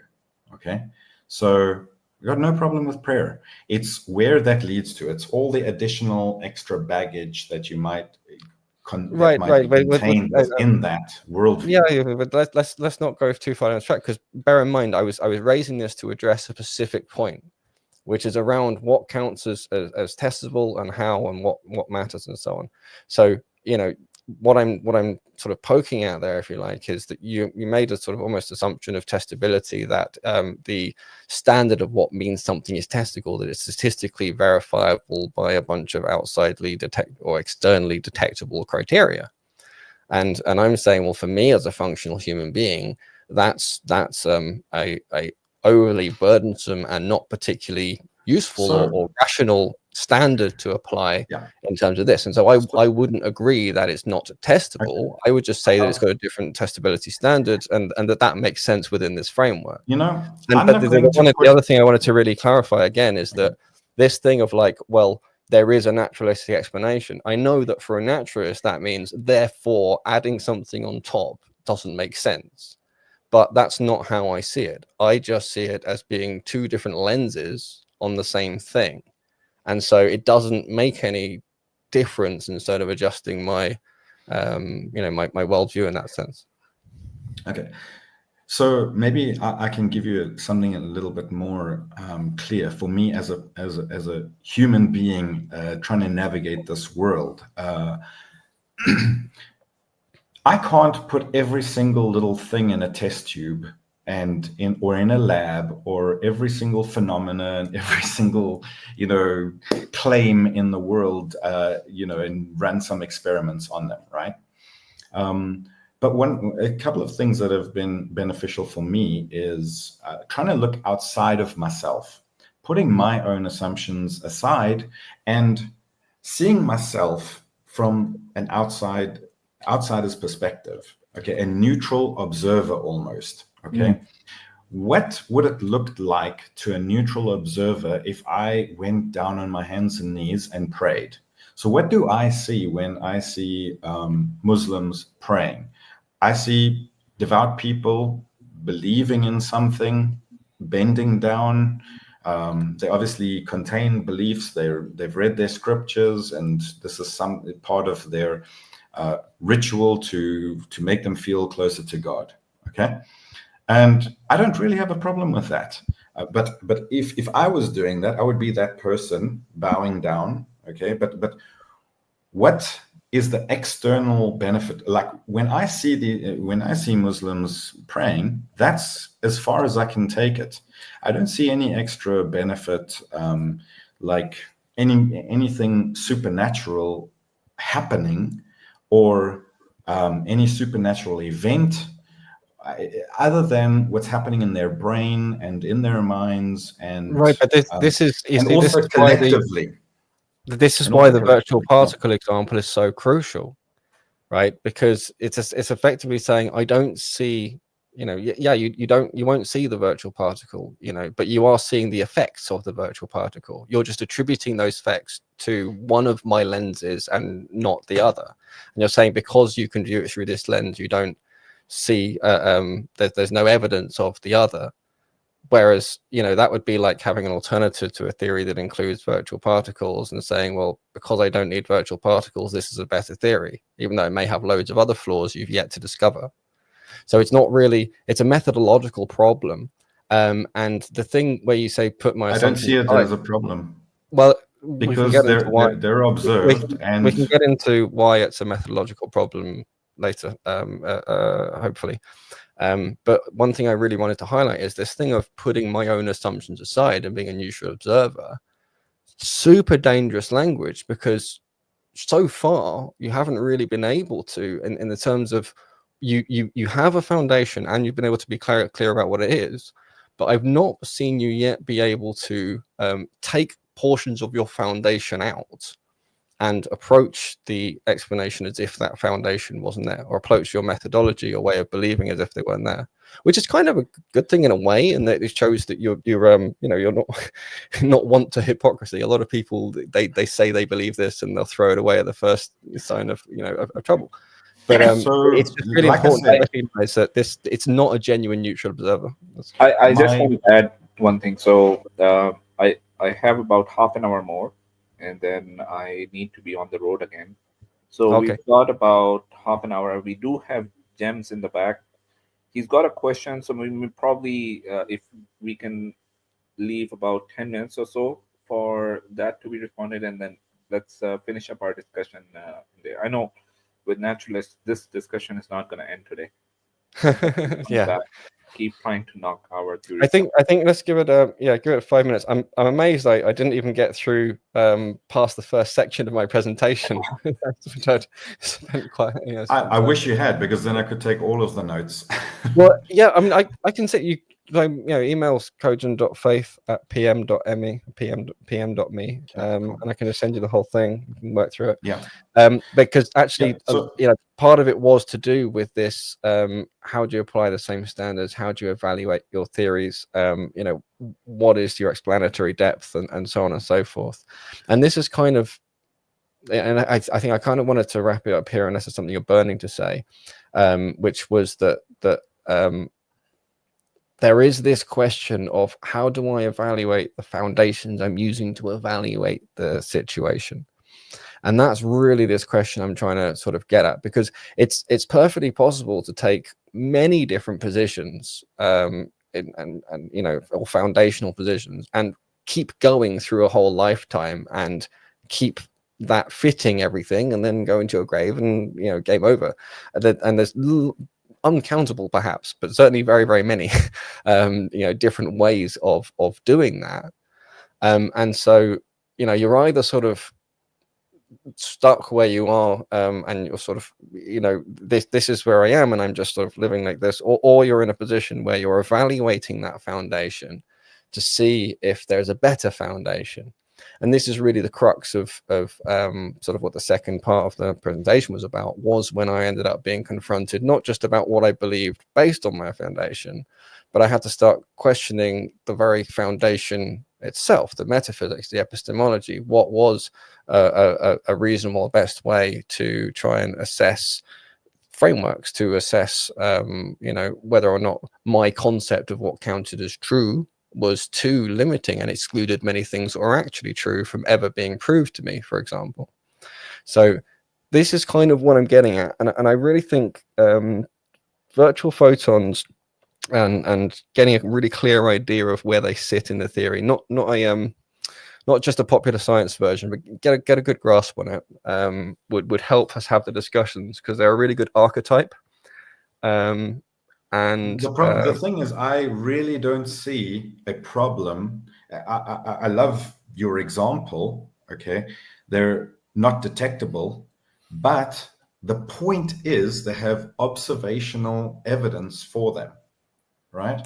I mean, they might not be, while their effects are observable and measurable, the virtual particles are not particles in the physical sense. So they still conform to metaphysical and methodological naturalism. And I'm unwavering on metaphysical naturalism. That is my foundation. That's unquestionable.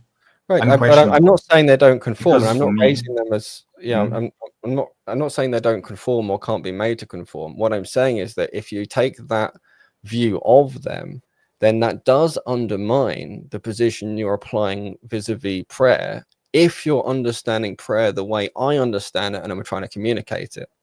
But if you understand prayer to be something else, then maybe it does undermine that something else, but it doesn't undermine the theory that I'm proposing. Well, then I might not be understanding how you are presenting prayer. All the versions of prayer that I know of,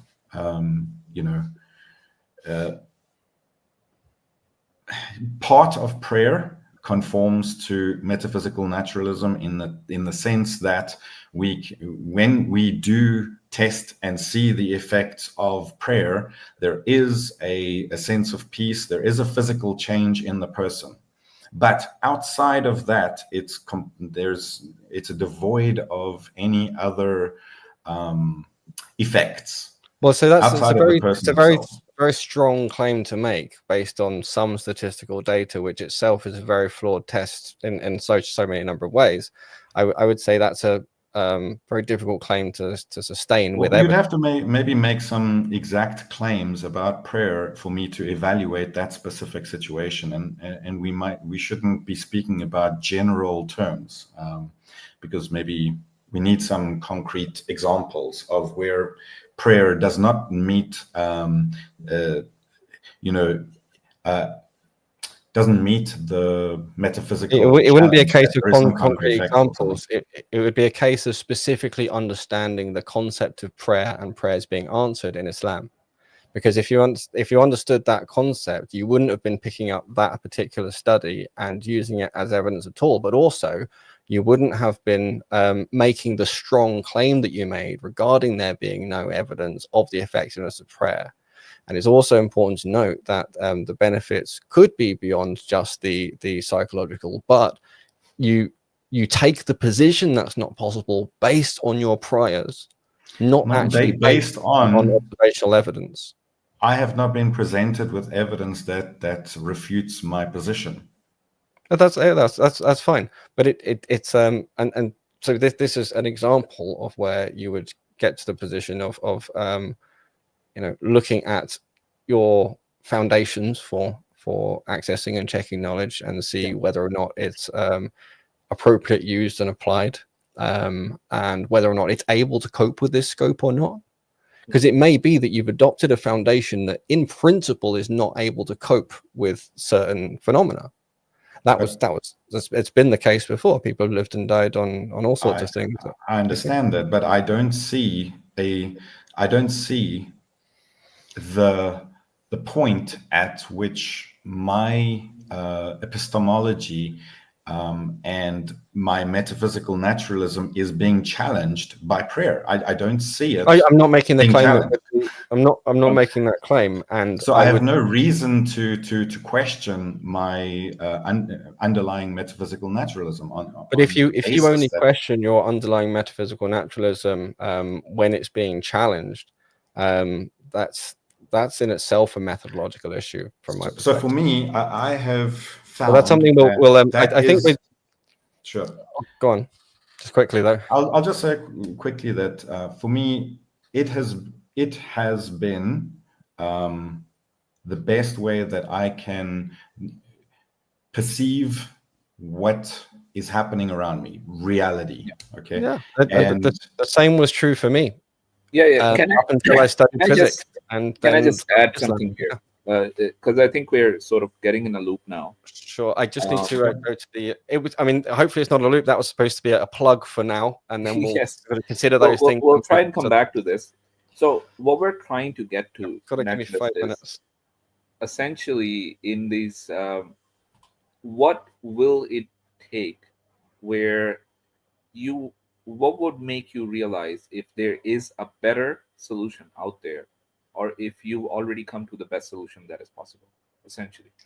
For me, I feel like I've come to the best solution because adding on things is less parsimonious. Meaning, adding on, revelation is a good way. Is possible. Prophets, God speaking to us, angels and demons, and all of these superfluous things do not add. Okay. So have you answered all of the fundamental questions about life then? For me, I have. Sure. You have? Yes. So yes. Do you know where life came from? Do you have an answer for that? Are you asking where my life came from, or life on this planet in general? Not just your life. Basically, where does life come from? Not just you, but essentially, do you have an answer for that?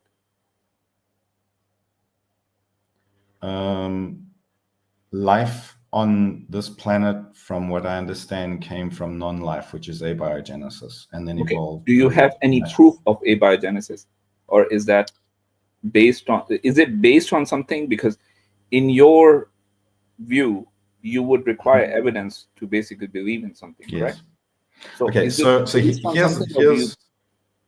sorry. Go ahead. I think you were on. So yes, we require evidence to believe things, and yes, it may seem like an irrational idea to believe in abiogenesis, life arising from nothing, in our worldview, but we do not. Okay, I'm saying we. I do not see. Yes, exactly. So I would rather just say I do not see a challenge currently to abiogenesis. I do not see a hard block to abiogenesis happening. If we saw a hard block, okay, now there are proposals for these hard blocks, things that life could not, like hurdles that life could not cross. They are very challenging, but they're not a hard block. Like if there was something that said this was absolutely 100% in a million trillion years impossible, then we would have to reevaluate that position. But right now, abiogenesis. So abiogenesis is being studied top down and bottom up. Okay, I think I get what you're trying to say, but my question, and coming back to what Brother Islam was talking about, and what like I was trying to get to initially as well, I didn't want to derail the conversation too much. That's why I sort of took a step back. But for me, if I see something happening, right, and it's different from what I originally saw it as, for me, there is an explanation for that change, right? From one state to another state, there must be a reason why it changed from which change, which state are you talking about? For example, we were just talking, we just took the example of P, or you can take an example of anything. There was non-life, right? Non-life turned into life, right? There must be an explanation why it happened. Either you're proposing that you have an explanation, or you're proposing you don't have an explanation. Which one is it at this point in time? I'm not saying that we. So I want to be careful here. Yeah. If I say we don't have an explanation, we don't have a full understanding of the process of abiogenesis.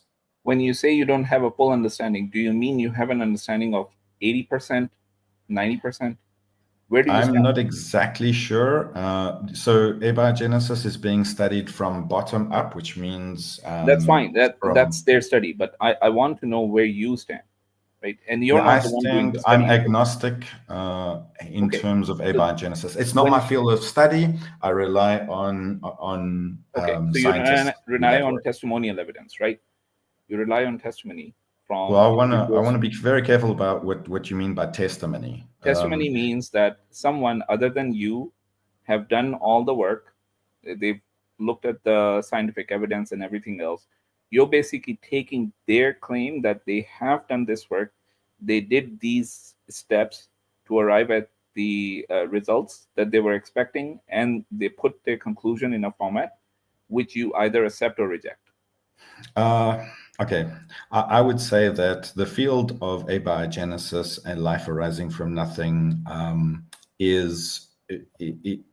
that is not a field that I'm in, and I rely on them, but they have the scientific method, which means peer-reviewed papers. So they're submitting papers. So I don't believe it's testimony. If you mean testimony by somebody saying, "Well, I believe that I have done this," no, that field will require experimentation and evaluation by. No. So, naturalists, I would recommend that you go back and have a look at what testimonial evidence is. What does it comprise to have testimonial evidence? Because when somebody else is doing all the scientific investigation and they're presenting their results, and you're accepting their results because you trust that individual to have done what they've said they've done, right? You're accepting a testimony. It's not that for you is not scientific evidence, it's testimonial evidence, right? Because you have not done all of those steps to confirm that the results are what they are, right? When you yourself do all those steps, right, and perform the experiment yourself and come to the conclusion, that is scientific evidence to me, right? So I make that distinction. Do you agree? No. So you're saying only when, are you saying only when I actually perform the experiment myself is that scientific? That is then scientific evidence for you. Until that point, when you're accepting somebody else's saying that they have performed this experiment and arrived at a certain result, that is testimonial evidence. So I want to realize this distinction, and I want to make sure we understand this distinction before we go forward. Yeah, this is not a distinction that I will accept in my worldview. Like, I would say that people will do peer review papers. We're not going, people in that field will not accept that. They'll accept that the people have written it and that they've published it and whatever, but the results will still be up to peer review, scientific experimentation, and then subject to change in the future. So, or especially in the field of abiogenesis, because it's such a large field, papers, I mean, the amount of papers written on abiogenesis is in the thousands, and in each one of those is only a tiny little step. Or if there are a million papers, or if there are a billion papers, or if there's just one paper, right? As long as you're not the one who's performed that experiment, and you're relying on the work of someone else who's performed that experiment, for you, this is testimonial evidence. For that individual, that is scientific evidence.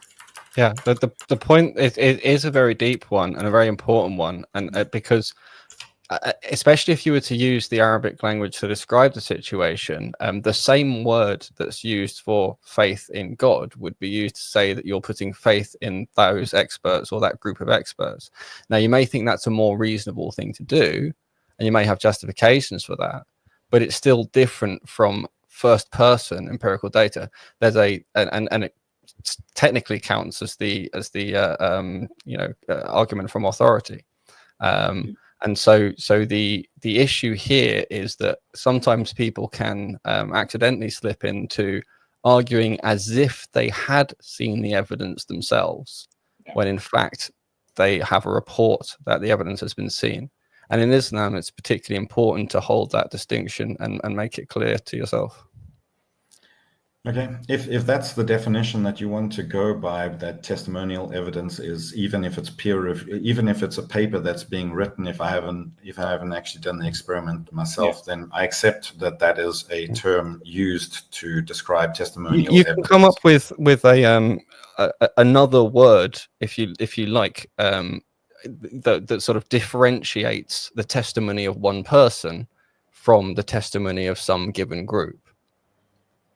Yeah, but ultimately we still view it as testimonial. Certain testimonies are more reliable than other testimonies. Yeah, right? For sure. Just like if you've repeated a scientific experiments by 5,000 different people versus just 2 people having done that experiment, there would be a different level of reliability on that particular outcome, right? That you would have more knowledge, more experience, right? You've done it 5,000 different times at different locations, different places, different and basically arriving at the same result means that it's more reliable to assume the outcome will be most likely to happen, right? Now, if just 2 people did that, like 2 people flip a coin, it's always coming out heads for those 2 people so far, right? And they basically come to the conclusion that when you flip a coin, it's always going to be heads. Okay. Now, when 5,000 people do that, it's 50-50 heads and tail. Okay. Or maybe let's say just one person got this weird situation where it's in the middle. Okay. Now, that's all different outcomes. Which one is more reliable? You have that grading, right? Where you can basically say one is more reliable than the other. The same goes with testimony. We're not saying that testimony is it's not gradable.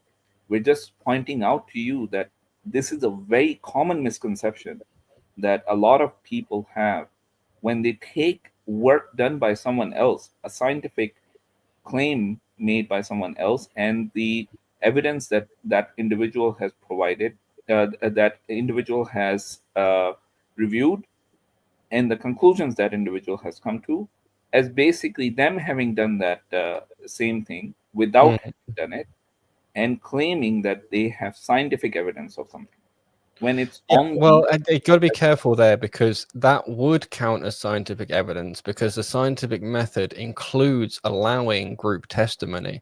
And it's actually a beautiful irony in here, in that the very methods of peer review that we're referring to were initiated in the Islamic Empire off the basis of the methods of hadith sciences to evaluate whether or not they were true testimonies as to what Muhammad SAW actually said and did. I just couldn't help but note that irony. Yeah, too bad you guys didn't keep that up. Oh no, we have. What do you mean we didn't keep that up? That's I think that's opening a whole new can of worms. I think we've got enough worms. Just wanted to very, very quickly say that when I lost my train of thought, I was speaking about the Big Bang and the paper that was written to estimate the age of the universe at 13.77 when there were like 40 scientists. My point was that that should be and needs to be a testable, repeatable experiment based on the cosmic microwave background radiation or whatever. No, you can't. But CMB,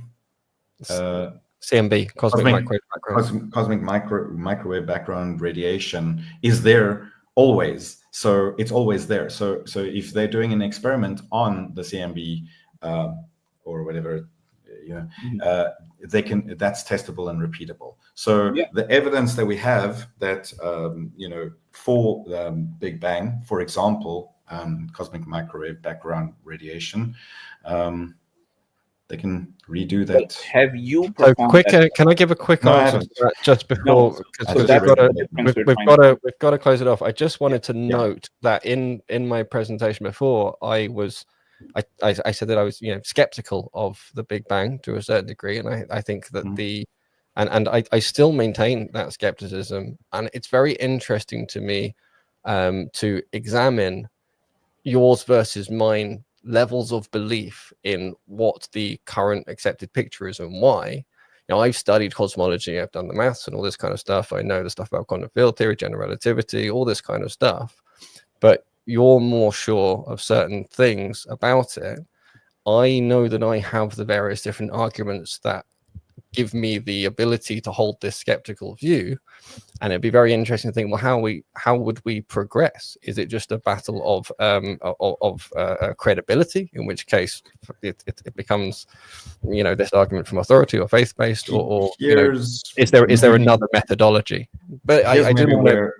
Yeah. So here's maybe where we differ a little bit. My belief, let's say belief loosely in Big Bang, doesn't affect really my whole life, my sense of reality and all of that kind of stuff. So a person working in that field, they could be more skeptical than me. You work in physics and whatever, so maybe you're a little bit more skeptical. I don't work in physics, that's a good thing. But I work in cybersecurity. Before we end this, because I want to end it in the next 2.5 minutes, right? Because there was a question that I asked you, Naturalist, right? You basically believe in the idea of abiogenesis, and that's where my question came up, of like, can you establish that abiogenesis? I don't like this word believe, but anyway, yeah. The reason why I'm saying believe is because you don't have evidence to prove that it is true, right? So it's until you can establish that this is how it happened, right? It's a belief that this is how it has happened. Correct. It's worth looking at Dr. Jim Tour's videos on this stuff. Yeah, I've seen lots of James Tour's videos. And let me know if you agree with this idea. Like, I know you don't like the word believe, but is this not a belief then? Well, I mean, geez, like how you want to define belief. Look, I would say that in a naturalistic worldview, abiogenesis is almost necessary. But like I said before, I don't feel like there are any blockers. If there were blockers, hard blockers. Sorry. I've heard that. But this is basically where you boxed yourself in. You've basically boxed yourself into a naturalistic worldview. And you're saying that that's the only position that you can have. And then when you are in that position, the only solution you have is abiogenesis. We're saying be a bit more broader in your opinion, be a bit more open-minded, right? So the issue is that your foundation may be leading you to misevaluate the strength of the evidence vis-a-vis what its supporting conclusions are. And I've been in that position myself before, specifically on this topic as well. So, and this is something we want to leave you with, because this comes back to what Brother Islam was asking about essentially, right? And I know we took a whole tangent, a number of tangents to get to this point, but really the question is, have you boxed yourself in by basically claiming that this is what I feel is true, rather than basically allowing yourself to think freely? All right, that's really the question we would leave you with. Have some thoughts about it, and we can carry it from there. All right. Great. It's been very, very nice speaking to you guys. You've been very, very gracious and cordial. Thank you very much for your time. It's been amazing. Right. Take care. See ya. Okay. So Gems is I'm unable to bring you up because the device is still not connected, but you posted a few questions. I'll just bring those up. I don't think we will be able to get through all the questions, Gems, because I have to head out in a few minutes. So his first question, I can get my camera. Okay. Do you want to get rid of the notes and sorry. Did you want to say something? Okay. No, I was just saying, do you want to get rid of the notes and make us back in? Yeah. Let me do that. There we go. Okay, so the question he asked is also, I want to ask Islam al-Hakim a question, that because he said something like that when he was an atheist, he believed that consciousness requires a functional brain. The question is, did he believe that consciousness is a function? Or basically, I think he means a function of the brain, or what did he, what do you believe in now versus previously? Okay, I think I get the question. So yes, I previously believed that consciousness was essentially a woolly term that was used to describe the emergent phenomena of what happens when you have billions of cells together, which are able to interact at a very fast pace and also chemically, and that the resulting interactions led to this very complex phenomena that we label consciousness. So that's what I used to believe, and that's why I believe that consciousness is necessarily contingent on a functioning brain.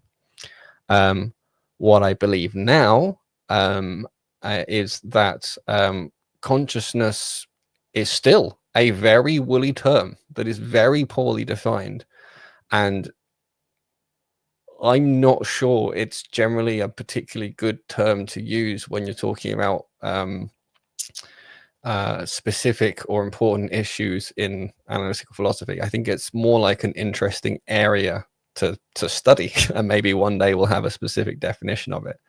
But the core of this phenomena that we refer to as consciousness, I believe, is the soul, and the way I see it is essentially that the soul interacts with the body, and that is what gives rise to us having a conscious experience of the body. Now, I don't know how much detail to go into here, because it's not saying it like that. I know to a naturalist or an atheist, it just seems to be a random ad hoc kind of thing. But this concept of the soul, the nafs, the ruh, the fitra, like there's these components and there's a theory behind it. There's a structured thing that comports to the reality I experience very well. There's also, perhaps in this box of consciousness, the qareen, which is this jinn that I'm attached to, and those interactions have been observed possibly by Jung in his psychotherapy, but identified as someone's shadow. Maybe not precisely identified, but somewhat identified. So it's a model with depth that works, comports to the reality I experience, and works better than the previous model I had. And what else did I really want to say about consciousness?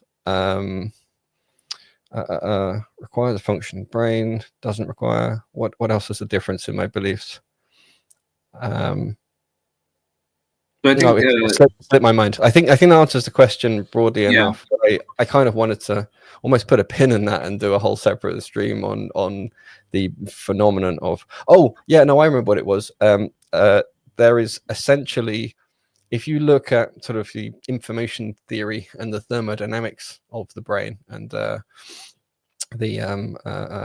theory of brain criticality, there's a good argument to be made that the way the brain works is essentially as if it has a bunch of Maxwell's demons in it, and that it's the way it works in terms of being able to process and reduce down information demands some kind of explanation, which is very easily furnished by the soul, and in particular when we talk about this notion of inspiration and being able to have genuine novel creativity rather than just reassembly of previous ideas creativity.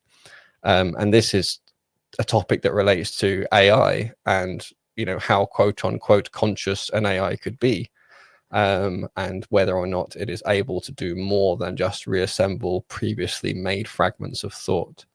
So all of that stuff comes together in one bucket for me that needs to be analyzed in a very carefully. Yeah, that's interesting.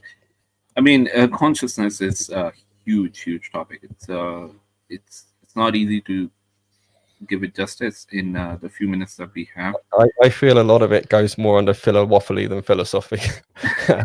But that's not to say lots of philosophers feel lots of very intelligent things about it. I'm not knocking it in that sense. Yeah, when human beings are talking about it, we're pretty much talking about something we... Let's put it this way. I think if the scientific community adopted the Islamic framework, I think they would find, not just scientific and philosophical community adopted the Islamic framework, I think it would come across with much clearer, cleaner conceptions and understandings and relationships between the core concepts. And that's the reason why Muslim philosophers and Muslim thinkers were so influential, and there was so much advancement in those few years that Muslims were leading the world, right? Because it was a different world from the time Muslims picked up to the time Muslims it was picked up from the Muslims. Yeah, it was. And it's interesting that they focused their efforts more on these kind of human technologies, for want of a better word, and you know, how to be better humans and stuff like that, than they focused their energies on,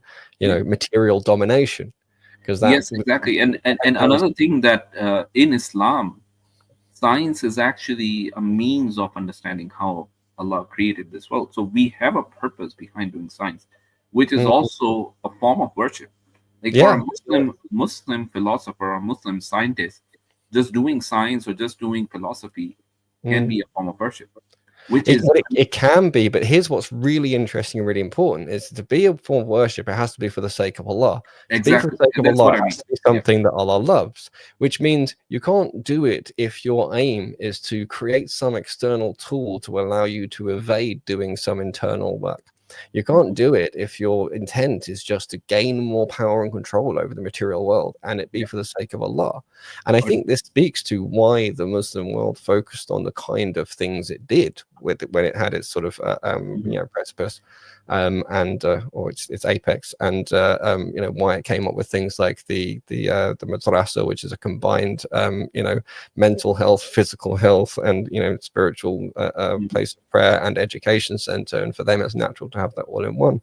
So the idea that the so-called technical supremacy of the, you know, post-enlightenment people somehow validates that it is a better use you know, of thinking of the brain is actually quite problematic, because it's only better if your marker is you know, having focused on gaining externalized power and control, and having that Darwinian evolution view of what progress is and how progress is made. Yeah, and the other thing that you would see, and I'll just point this out, this is my own observation, right? So for you know how a lot of theists who go into scientific study, scientific research development, and whatever else, right? It's almost like they're living this split role, split personality. They almost have these split personalities where they have to turn off their religious thinking when they have to do the scientific discovery and theory. And then when they leave that space, right, they have to come back, turn that off, because that gets in the way of their faith. Yeah, well, the whole system is gamed to the advantage of the atheist, because they get to use their whole, like naturalist from before. He can use this entire integrated thought system, whereas a Muslim, for example, has to figure stuff out and then subtract out some separable part that they can explain that's separable from all the rest of their beliefs. And as a Muslim, you don't have to do that. Right? That's the point I was getting to. No, it's better you don't, because if you spend too long in the field that's detached from the rest, you risk tearing yourself apart and becoming a hypocrite without realizing it. It's not just that. It's the fact that Islam accommodates the scientific way of thinking. It's not detrimental to the scientific way of thinking, unlike some of the other religions. I would just take that back 1 second, say not the scientific, a scientific. Yeah. Because there is no one scientific method or way or things like this, and there is not only very legitimate but very holistic scientific methodologies that are available to Muslims that are not available to non-Muslims. Yeah, and finally, even as an atheist, right, you basically, for an atheist, it's even worse the way I'm looking at it. You basically, just like we saw, you boxed yourself into this idea that certain things are not possible because you basically not even allowing yourself to think in that direction. Right, exactly. You see this, like abiogenesis has to be true because it closes the picture. Exactly. Now what happens if, for example, we find some visitation from some alien spacecraft or whatever, or there's some evidence that it could not have possibly been abiogenesis, but now we can see that there was life was somewhere else before it was here. Now that doesn't knock the Muslim. The Muslims are able to keep their mind open that Allah delivered it however He delivered it and did whatever He did, But this naturalist will have said it's definitely like it's got to be this, and all of their thinking will be adjusted to view the existing evidence to be that that abiogenesis route has to be the one. And then, well, what happens if it's suddenly not the one? Suddenly, all your evaluation of the evidence before was gamed and weighted, but do you go back and then check and go, oh, in what ways was I misled? Or do you just go, oh, never mind, and flip to the new thing? And then what does that say about your methodological robustness? Exactly.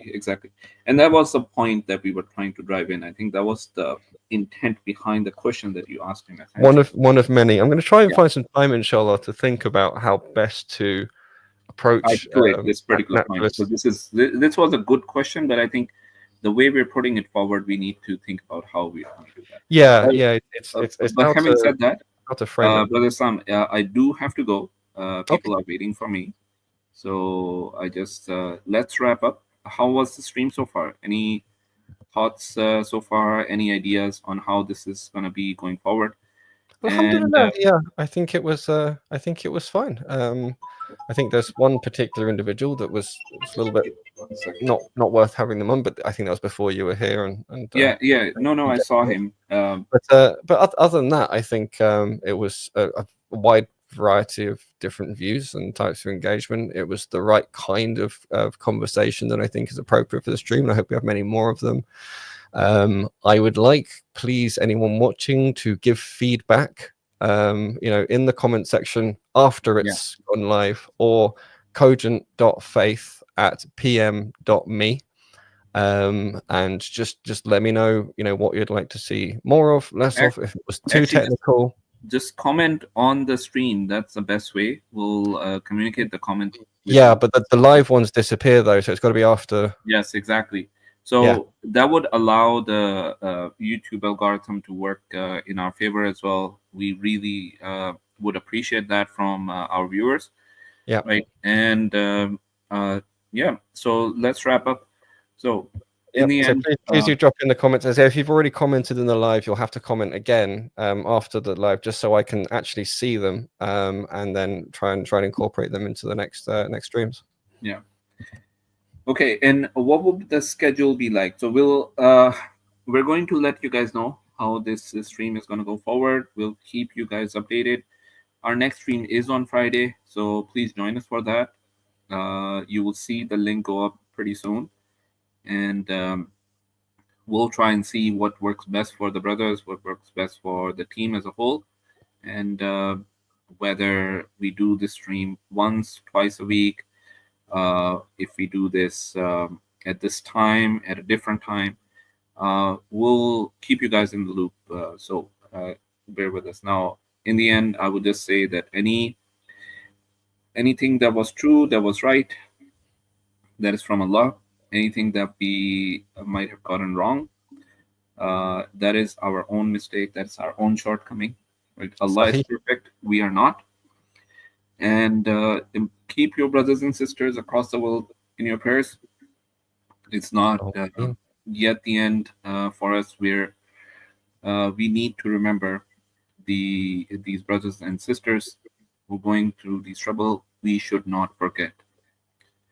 All right. With that, Assalamu alaikum wa rahmatullahi wa barakatuh. Wa alaikum assalam wa rahmatullahi wa barakatuh.